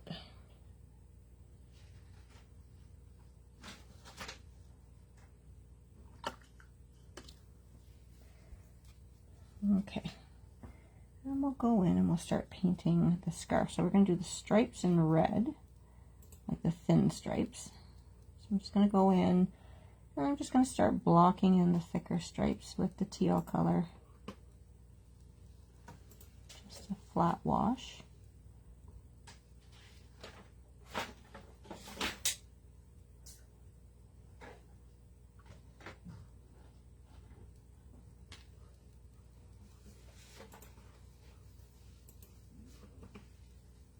Oh, there goes my stomach talking now.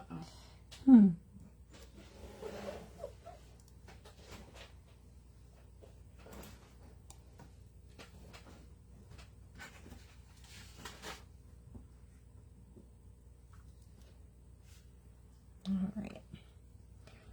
Grab some more neutral tint. And I'm just going to start dropping that in right along that bottom edge of the scarf, underneath this strand of the scarf. And do that. And just at the bottom. The reason I'm going to go right across, because even though we're going to do those stripes in red, we're going to want that shadow there anyways. Let's grab some of that green and drop it in next to that black, or the neutral tint that we just put down, and just kind of let it blend upwards. I'll do that on this one here too. But I'm not really going to put it on this top section of her scarf so that it stays like looking like it's closer to us. And so now I'm just softening that blend there with a damp brush.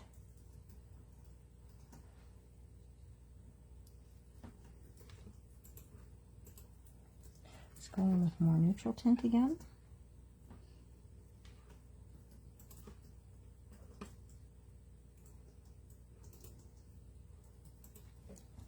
There we go.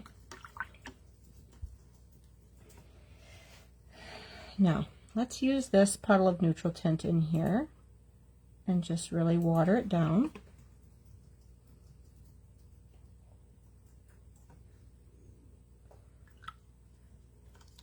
I'm going to go in here with just some clean water. I'm going to dampen the pom-pom on the top of her head here and go in with that really watery mix of neutral tint. I'm just kind of dabbing it in randomly. I'm not covering the whole thing with that neutral tint. I'm just kind of dabbing just to help create that texture, the fluffy texture. I'm going to do the same thing on the cuff of her coat.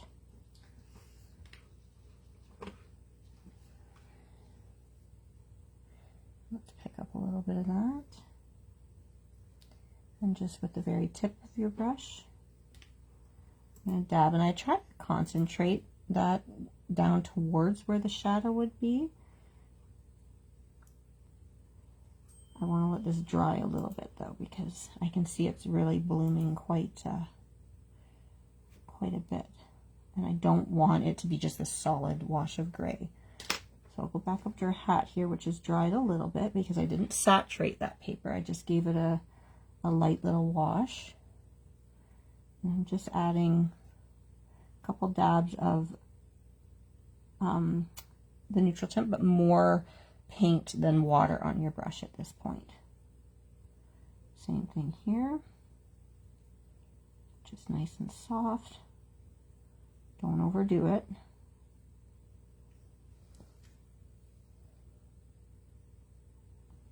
I might even try to lift out a little bit on her pom-pom on her hat here. So clean damp brush.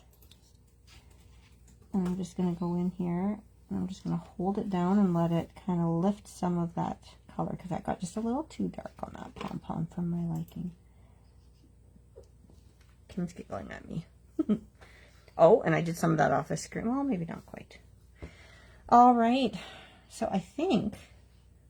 No, I was going to say all we have left to do is the tree. That's a lie, because we have to do the red stripes on her scarf. And I think it should be okay for us to go ahead and put those in, because the scarf should be pretty dry. So we're just going to drop those in.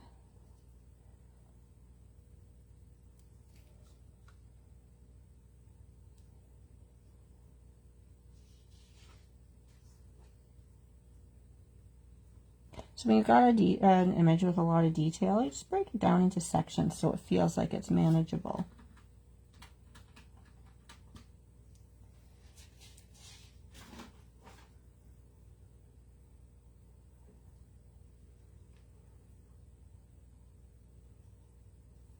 Guys, I'm still sitting in my pajamas. Who's still in their pajamas? I just can't believe you just blurted that out. Because I'm kind of proud that I'm just chilling out in my pajamas. Making art, playing with my craft and gimme stuff. Kim got dressed, though. Well, they had to look at my face, so I kind of had to. Alexis, I think, is still in her pajamas. So. Well, I said earlier, I'm like, oh my gosh, I should get dressed. And Kim's like, why? And then I was like, you know what? Why? I'm like, why would I? Not very often I get to just sit and have a pajama day. And hang out with my crafty friends. The crafty peeps. Love it. So, oh, sorry, forgetting to tell you what I'm doing here. Just going in with the neutral tint. And dropping in a little bit more of a shadow there.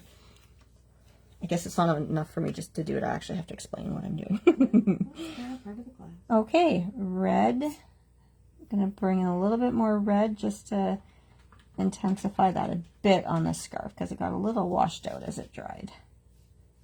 Which is pretty typical for your watercolors. They're going to dry a little lighter. There we go. All right, so now we're going to do the tree and then make our card. And then ta-da, we're done. All right, I think just to make sure, oh, excuse me for a sec. Sorry, a little tickle in my throat.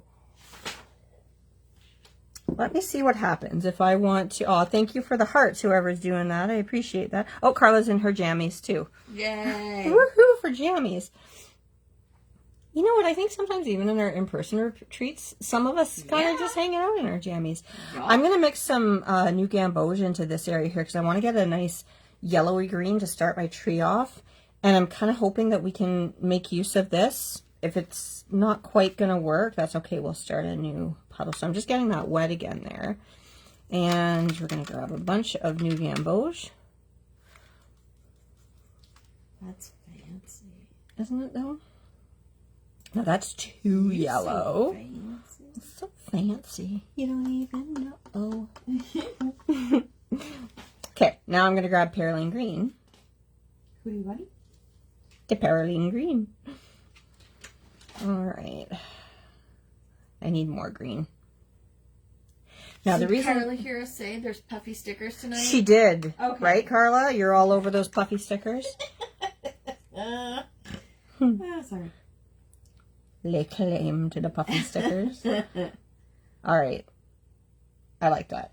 Okay. So there's our lighter green. And what kind of works there is that it'll pick up the lighter green in the paper. So I'm going to, I just threw my paintbrush and it landed in my cup. I dropped it, but it landed, it landed in the right cup. Oh, but look at that. I got a dab of water. Quickly dry that off. That's where a little dab will not do you. That's where a little dab will ruin your, your thing. Okay, let's wet our tree.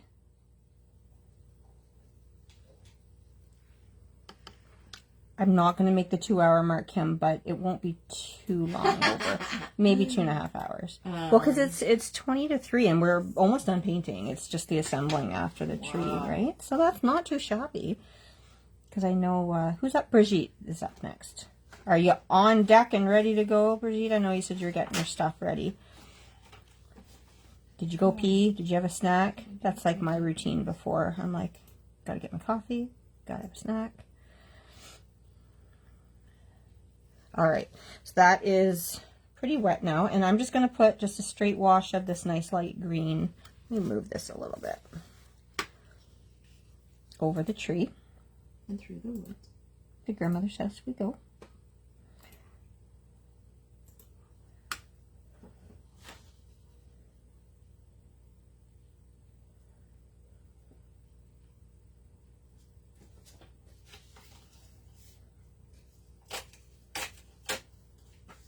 More raffle tickets. Woohoo! How are we doing on the raffle? I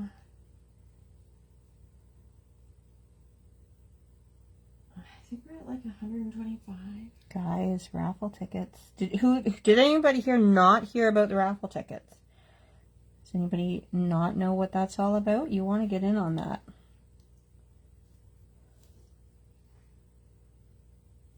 No, $145. Woohoo!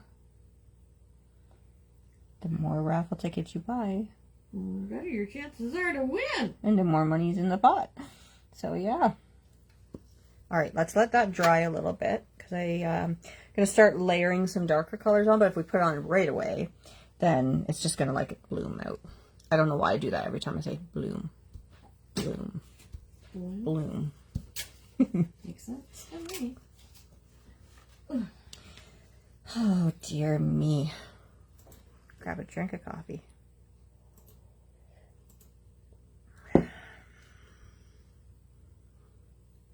Keep going. You can beat 5 hours. On a typical day, I would say challenge accepted. But today, I'm actually pretty proud that we're trucking along here. When she got here yesterday, Carla, and I told her how long yours took, she goes, "I've been dethroned." I said that on, was it Anna's video just a little bit ago where I was like, Carla has officially dethroned me. And I'm okay with that. Because I said it's kind of just like a standing joke. I'm just dabbing this a little bit. I'm just kind of testing to see how dry it is. It's still pretty wet. But I think we can go in now. Let's start deepening this a little bit. So we're going to add more green.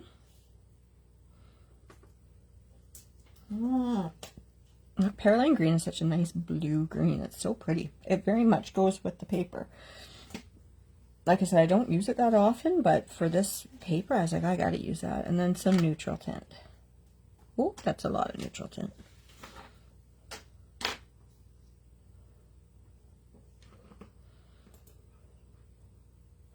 Okay, so I'm gonna kind of change the direction of this. This might even be a little, actually too much of a jump. Let's mix a little bit of this in. Because again, layers. Okay. Oh, it's still moving a lot. And by that I can say, like, see how that, the color's still moving a lot. It's still blooming out when I'm putting it down. So I'm going to have to wait a little bit, but I'm going to just drop a couple of spots in.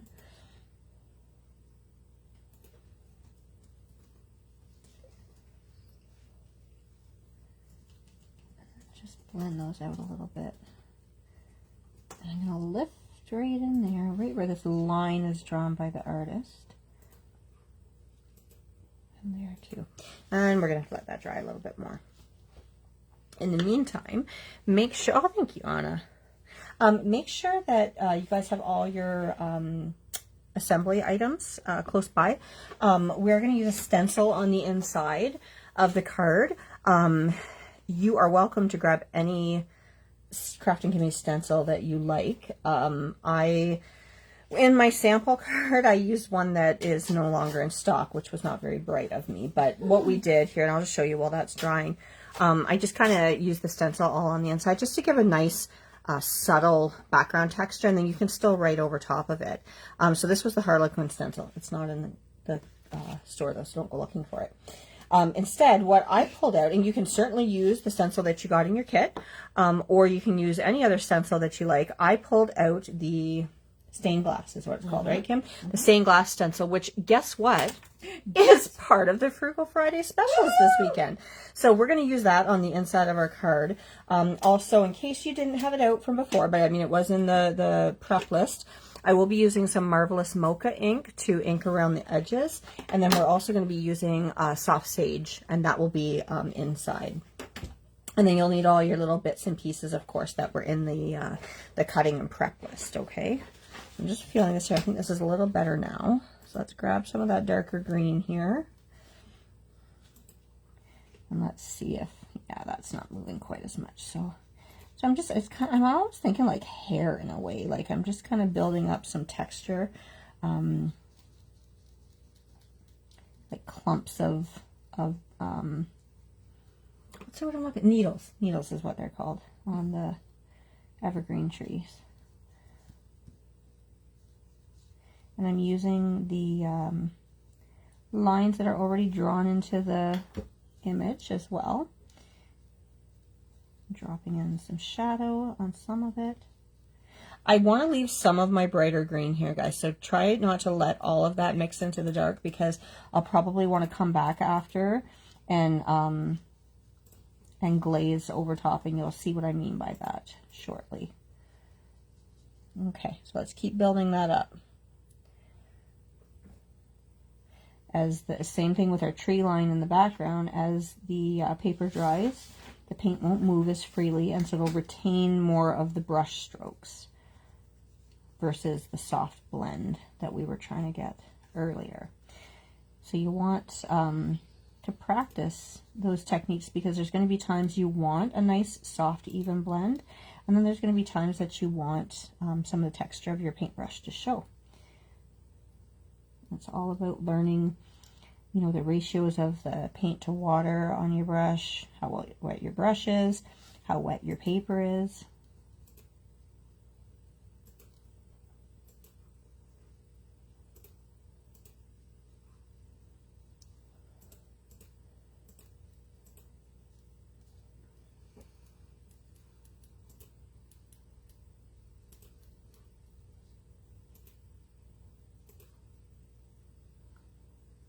Who's all doing Halloween stuff? Like, who's got kids that are doing Halloween stuff, or maybe you guys are doing Halloween stuff? Maybe you like to dress up. Do you have candy prepped for the kiddies? What's going on with everybody? Maybe you like to dress up, period.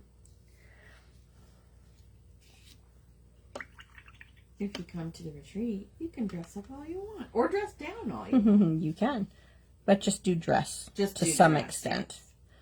Yes. So I'm mixing more neutral tint in there, so now it's quite a dark gray. I'm not putting this all over, or dark green rather, but I'm putting it kind of in the areas that I'm imagining are going to be deepest in shadow.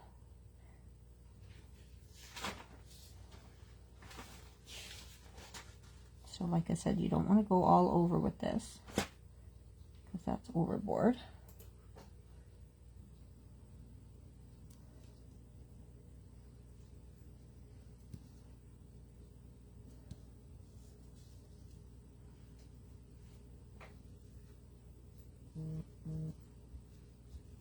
Someone's phone is buzzing. Okay, I need to let this dry now completely, because this is where, when it's dry, we're going to go back with that brighter green and glaze over those areas to bring some more life back into them. Okay, thank you, Debbie. All right. So maybe while we're letting that dry, maybe what we can do is ink around some of the edges of our paper, just so we can keep moving with things. So, not the card base, I didn't ink that, but I'm going to grab all my other little layers here, which I've still got labeled from my picture. Are you almost done? Prepping for shopper box, trying all the prices and pictures. Sorry, I have all these little measurements here. No, this is pretty. There you go. Okay, I got my strips here. All right, so like I said, while we're letting that dry, let's ink. You could distress the edges too physically if you wanted to, but so I'm just going to use one of these ink blending tools, and I'm just going to do it by hand here.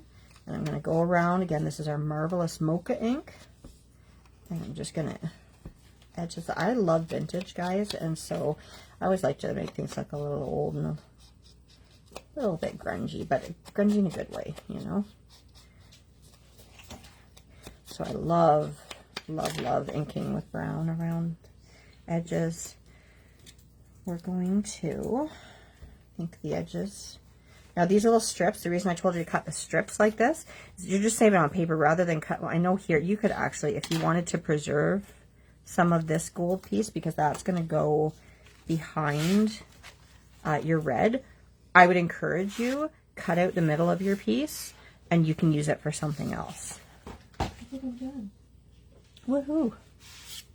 All right, so, but in the meantime, I'm just going to ink along the one edge of the gold cardstock. And how pretty is this gold cardstock? I just love it. Right. And it's nice because it's still like lightweight. Like it's not like a coarse glitter. Exactly, yeah. Because you know, and they're beautiful, but there are some cardstocks and they're very coarse glitter, and they're hard then to stick to, because like certain inks won't work. Look at that, I inked my thumbnail. That's Oh, great. you're inking it? The edges. Oh, Yeah. fun. Just to make it look Smart. a little older. I don't want to be old. Okay. And don't forget, if people in the retreat, Listen up, guys. they get first dibs. I have extras of almost everything that's in the kit. So if you want extra, I have the 12 by 12 paper pack. I have the gold 6 by 6 packs. I have snowflake buttons, jingle bells, the chipboard album, the Craft and Kimmy chipboard. So message me if you want anything. Otherwise, everything will go into Shop the Box tonight. So, but you guys get first dibs. That's exciting. You're getting lots of hearts for that. Oh, good. So I just realized I was totally doing everything off screen as Kim was talking. So I'm just continuing here with that Marvelous Mocha ink. And look at how that just I love that on the gold. Things. But yeah, like I said, guys, go ahead, cut that middle piece out so that you can use that cardstock for, tags or whatever, because you don't want to cover it all up. I know I'm about to do that here, but it's just a tip. If I have paper that I really love like that and I don't want to waste it, I will often take that approach with it. Okay, so just going to ink the edges of this one here. And then by the time we're done this, that image should be ready for us to glaze over the tree. And then we can finish assembling.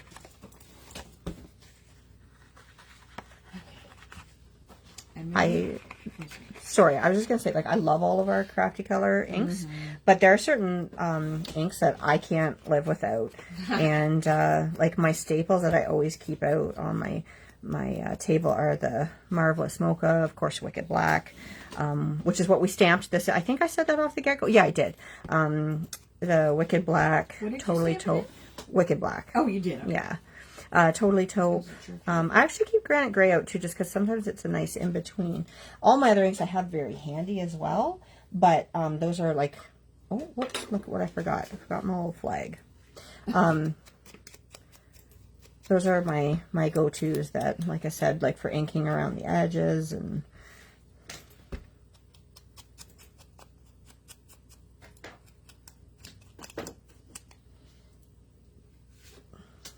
Do you guys like watching the assembly process? I mean, because this is just a plain card, right? The girls who are doing these beautiful, fancy cards. I'm just going to clean this up because I've got a little bit of card and stuff that came off my sponge. The girls are doing these awesome cards. I love watching that assembly process, but then I feel bad because I get to mine. I'm like, well, mine's just a plain card. But it's nice to have the variety. I'm just going to dry that. All right, so let's pull this back here. You know what? It's not quite dry just because the darkest area is there. Okay, that's okay. We're going to do the inside of our card. So I'm going to open up that card and I'm going to take the stencil. And I'm going to start with this. Oh, you know what I didn't grab? Do you have the magnetic? The maker. Okay, sorry, I meant to bring mine. That's what I didn't have on hand.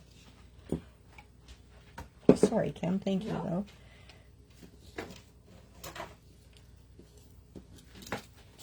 Thank you. Put it under your. Yeah, I can grab that. That's fine here. All right. And I'm going to take my directions since we're pretty much done here. This was my note for remembering what color combos I used for everything. But I'm just going to flip this over the other way so that I don't get ink all over here. I love these magnetic platforms.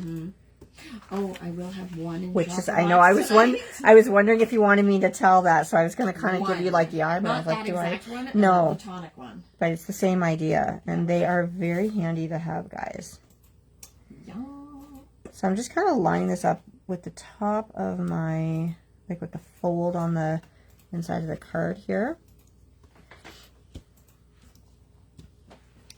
And one of my favorite colors, the soft sage. I almost dropped that on my card. That would be bad. And I'm just going to use a brush here because I want to get a nice light touch. So I always start like off here and then just kind of start to bring it in lightly. Just like I said, I just want it to be a nice subtle background. So you can still write a message over it to somebody. And again, this is the stained glass stencil, which is on sale as part of Frugal Fridays. Such a pretty stencil. I think I need to put something, like put the oven on for something. I think so, because it is 5 to 3, so that way we are on time.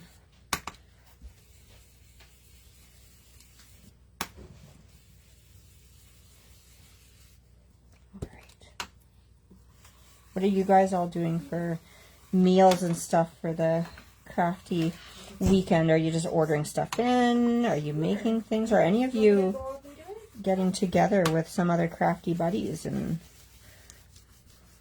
doing the weekend together? We were talking earlier about how great the like in-person retreat is with all the food that we end up eating. Now I'm going to line up the stencil. Can you see what I'm just waiting for the delay on my screen here. So I want to line up the stencil so that I can kind of get a continuous pattern. There we go.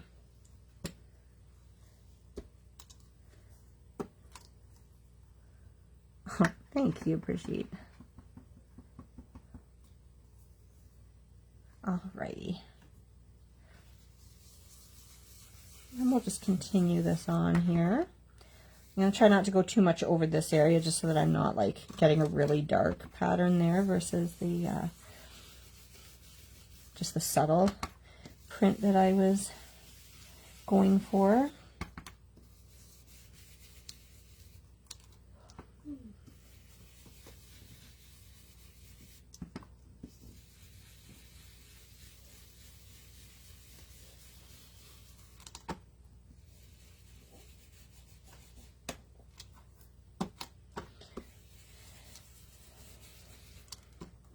So yes, if you don't have one of these magnetic platforms, highly recommend them. They're also great because of the grid work, like lining things up when you're assembling your cards, when you're inking certain things, like your sentiments and such. Like it's a great tool. I love it, love it. So yeah, Kim will have one in Shop the Box. Not this exact one, but one that does the exact same job.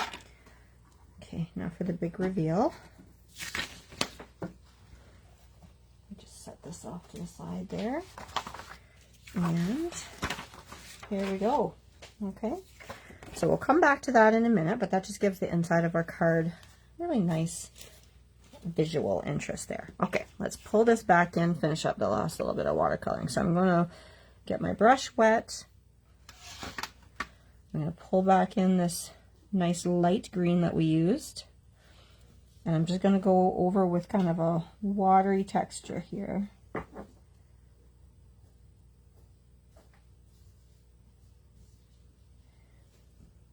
And we're glazing over top of what we've already done. Don't scrub. So when I say that, I don't go back and forth with your paintbrush. You just want to very lightly go over top.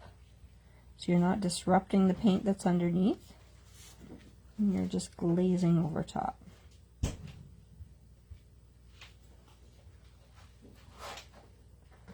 There we go. And maybe what I'll do is I'm just going to mix a little bit more of the yellow in and just bring that in a couple spots.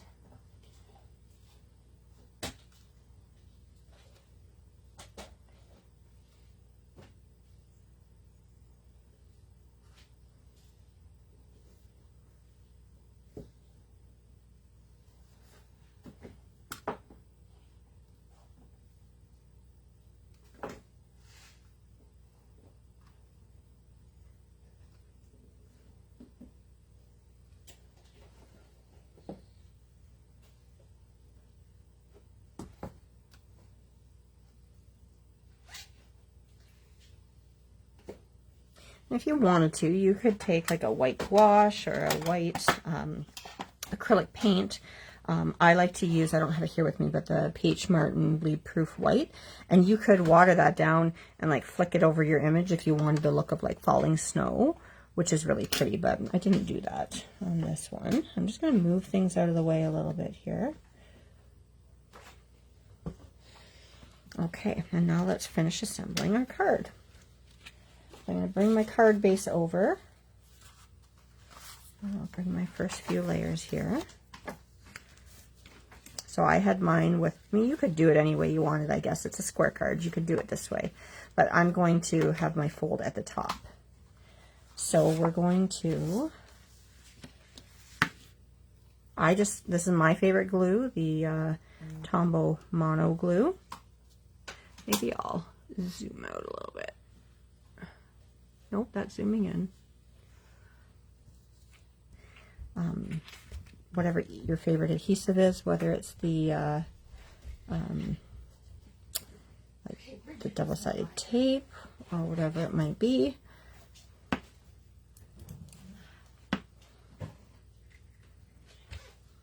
Oh, look at that. I dropped glue. I've never done that before. Did you say Bridget. she just went live, eh? So if you guys want to hop on over to her class, you can always tune back into this later. It'll be posted because I don't want you to fall behind on her class here. And really, I mean, we've got all the really important bits done. We're just going to assemble the card here now. So if you're going to head over there, thank you for joining me. And enjoy your next class.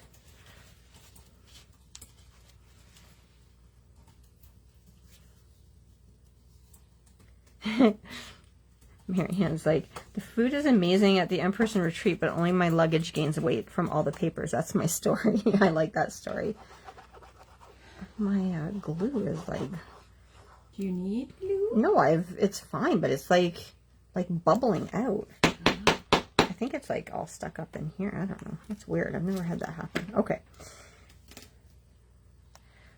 It looks rather messy. Right? I'm like, so you choose to misbehave when I'm doing a live? Like, come on. Rude. Right? That's what I'm saying. Like, I don't know what's going on with it. Like, I feel like it's like that. There's like an air bubble stuck in the middle, and it's like...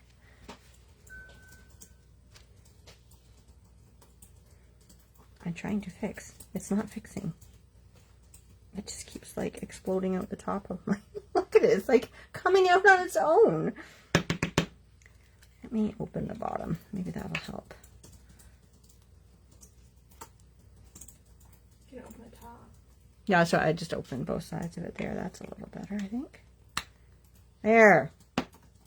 All right. We are going to grab the polka dotted strip now. And grab 2 of your little gold strips. I'm just going to run a little bead of glue along there. That's much better.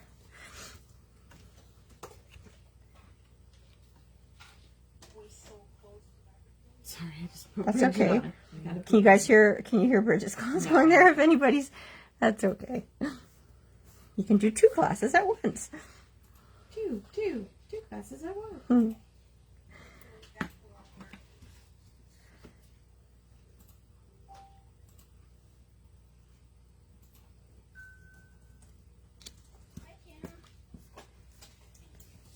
Okay. I'm just going to trim this because it didn't quite line up. There we go. I'm going to bring this over here again. And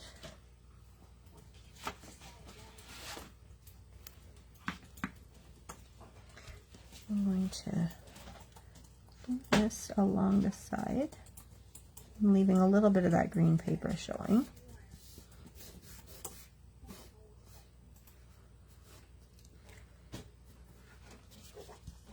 And we're going to pull back our watercolor image there because we're going to put some gold along here too. That's pretty. That's pretty.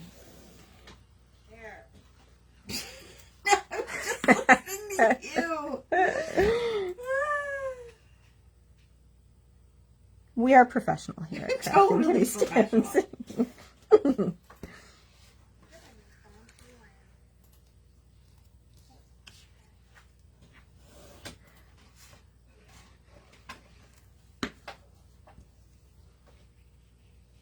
I need to use my right hand to line that up. See, now I'm feeling like I have to be quiet so people can hear Brish. I'm like, oh, no, wait. I'm all confused. You're not average cups.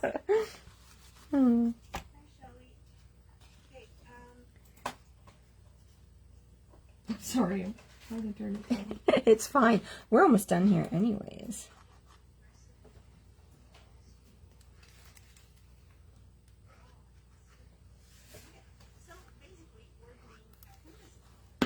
Okay. Pull this in here.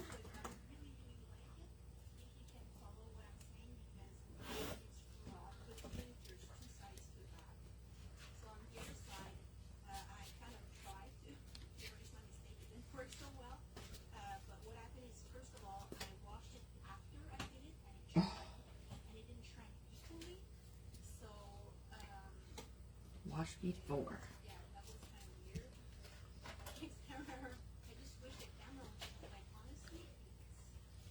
There we go. All right. Let's get this onto the front of our card.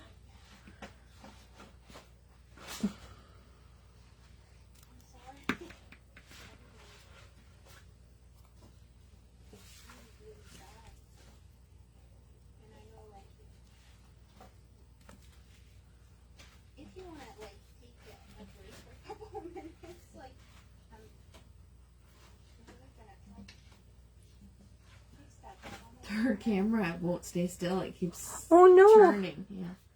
Come on back to my class. I'll keep you entertained for a bit. I'm kidding. Oh, they can't hear me over that. No. See, I'm so confused. So the only people hearing that are the ones sitting. So the people in my class are going to be like, what the heck is she talking about? Guys, I am making sense if you're watching this after. Kim's got Brigitte's class going on her laptop right beside me. And so Brigitte was saying, oh, I need a minute for something because she was trying to fix her camera. So then I was like yelling, come to my class. And then I'm like, no, wait, they can't hear me in her class. You can't hear me in my class. All right, that is glued down. Now I'm just going to find this beautiful gold sticker here.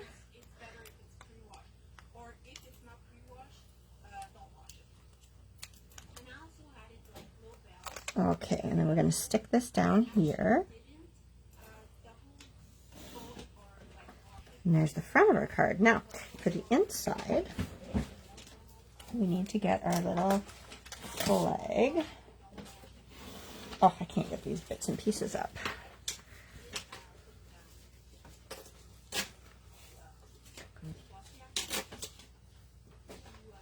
There we go.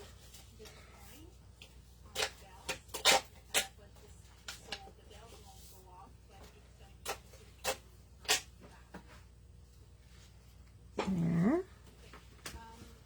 Right now, what I'm going to do is, like, the camera keeps going down, so what I'm going to do is I'm going to actually pause and try to fix that and come back. So sorry about that. I should be about 5 minutes. A little flag in the top left corner here. Whoops, it's easy.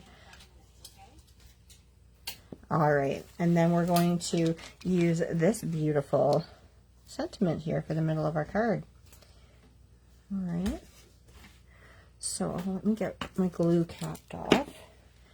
And then I'm just going to kind of use my scissors just to... And I kind of use, like, because this is on acetate, like I kind of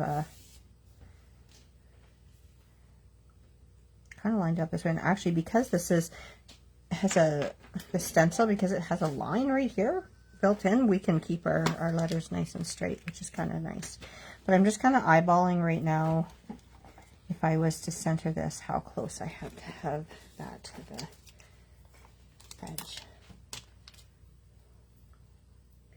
If you had the fancy tweezers, you could use those here.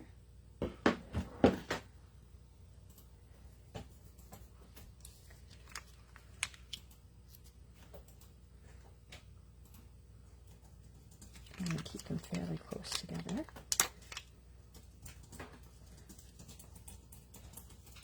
Oops.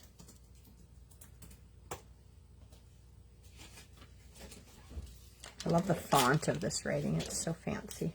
Yes. Fancy schmancy. If you don't have a stencil that just is handy and has that straight line in there, you could always use, say, like that maker stamp or the magnetic platform, because it has the grids on it. You could use a ruler and like, because there's a magnetic ruler with it, you could have that down just to line up where these are going to go, so you keep it nice and straight, or mark it with a pencil or whatever you have to do.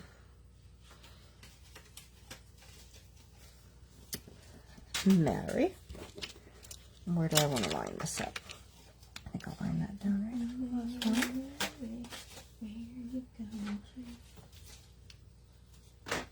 So I want to have it kind of lined up with.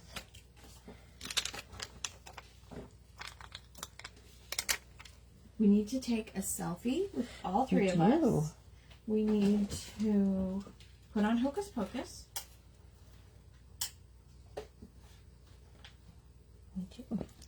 All right, guys, home stretch here.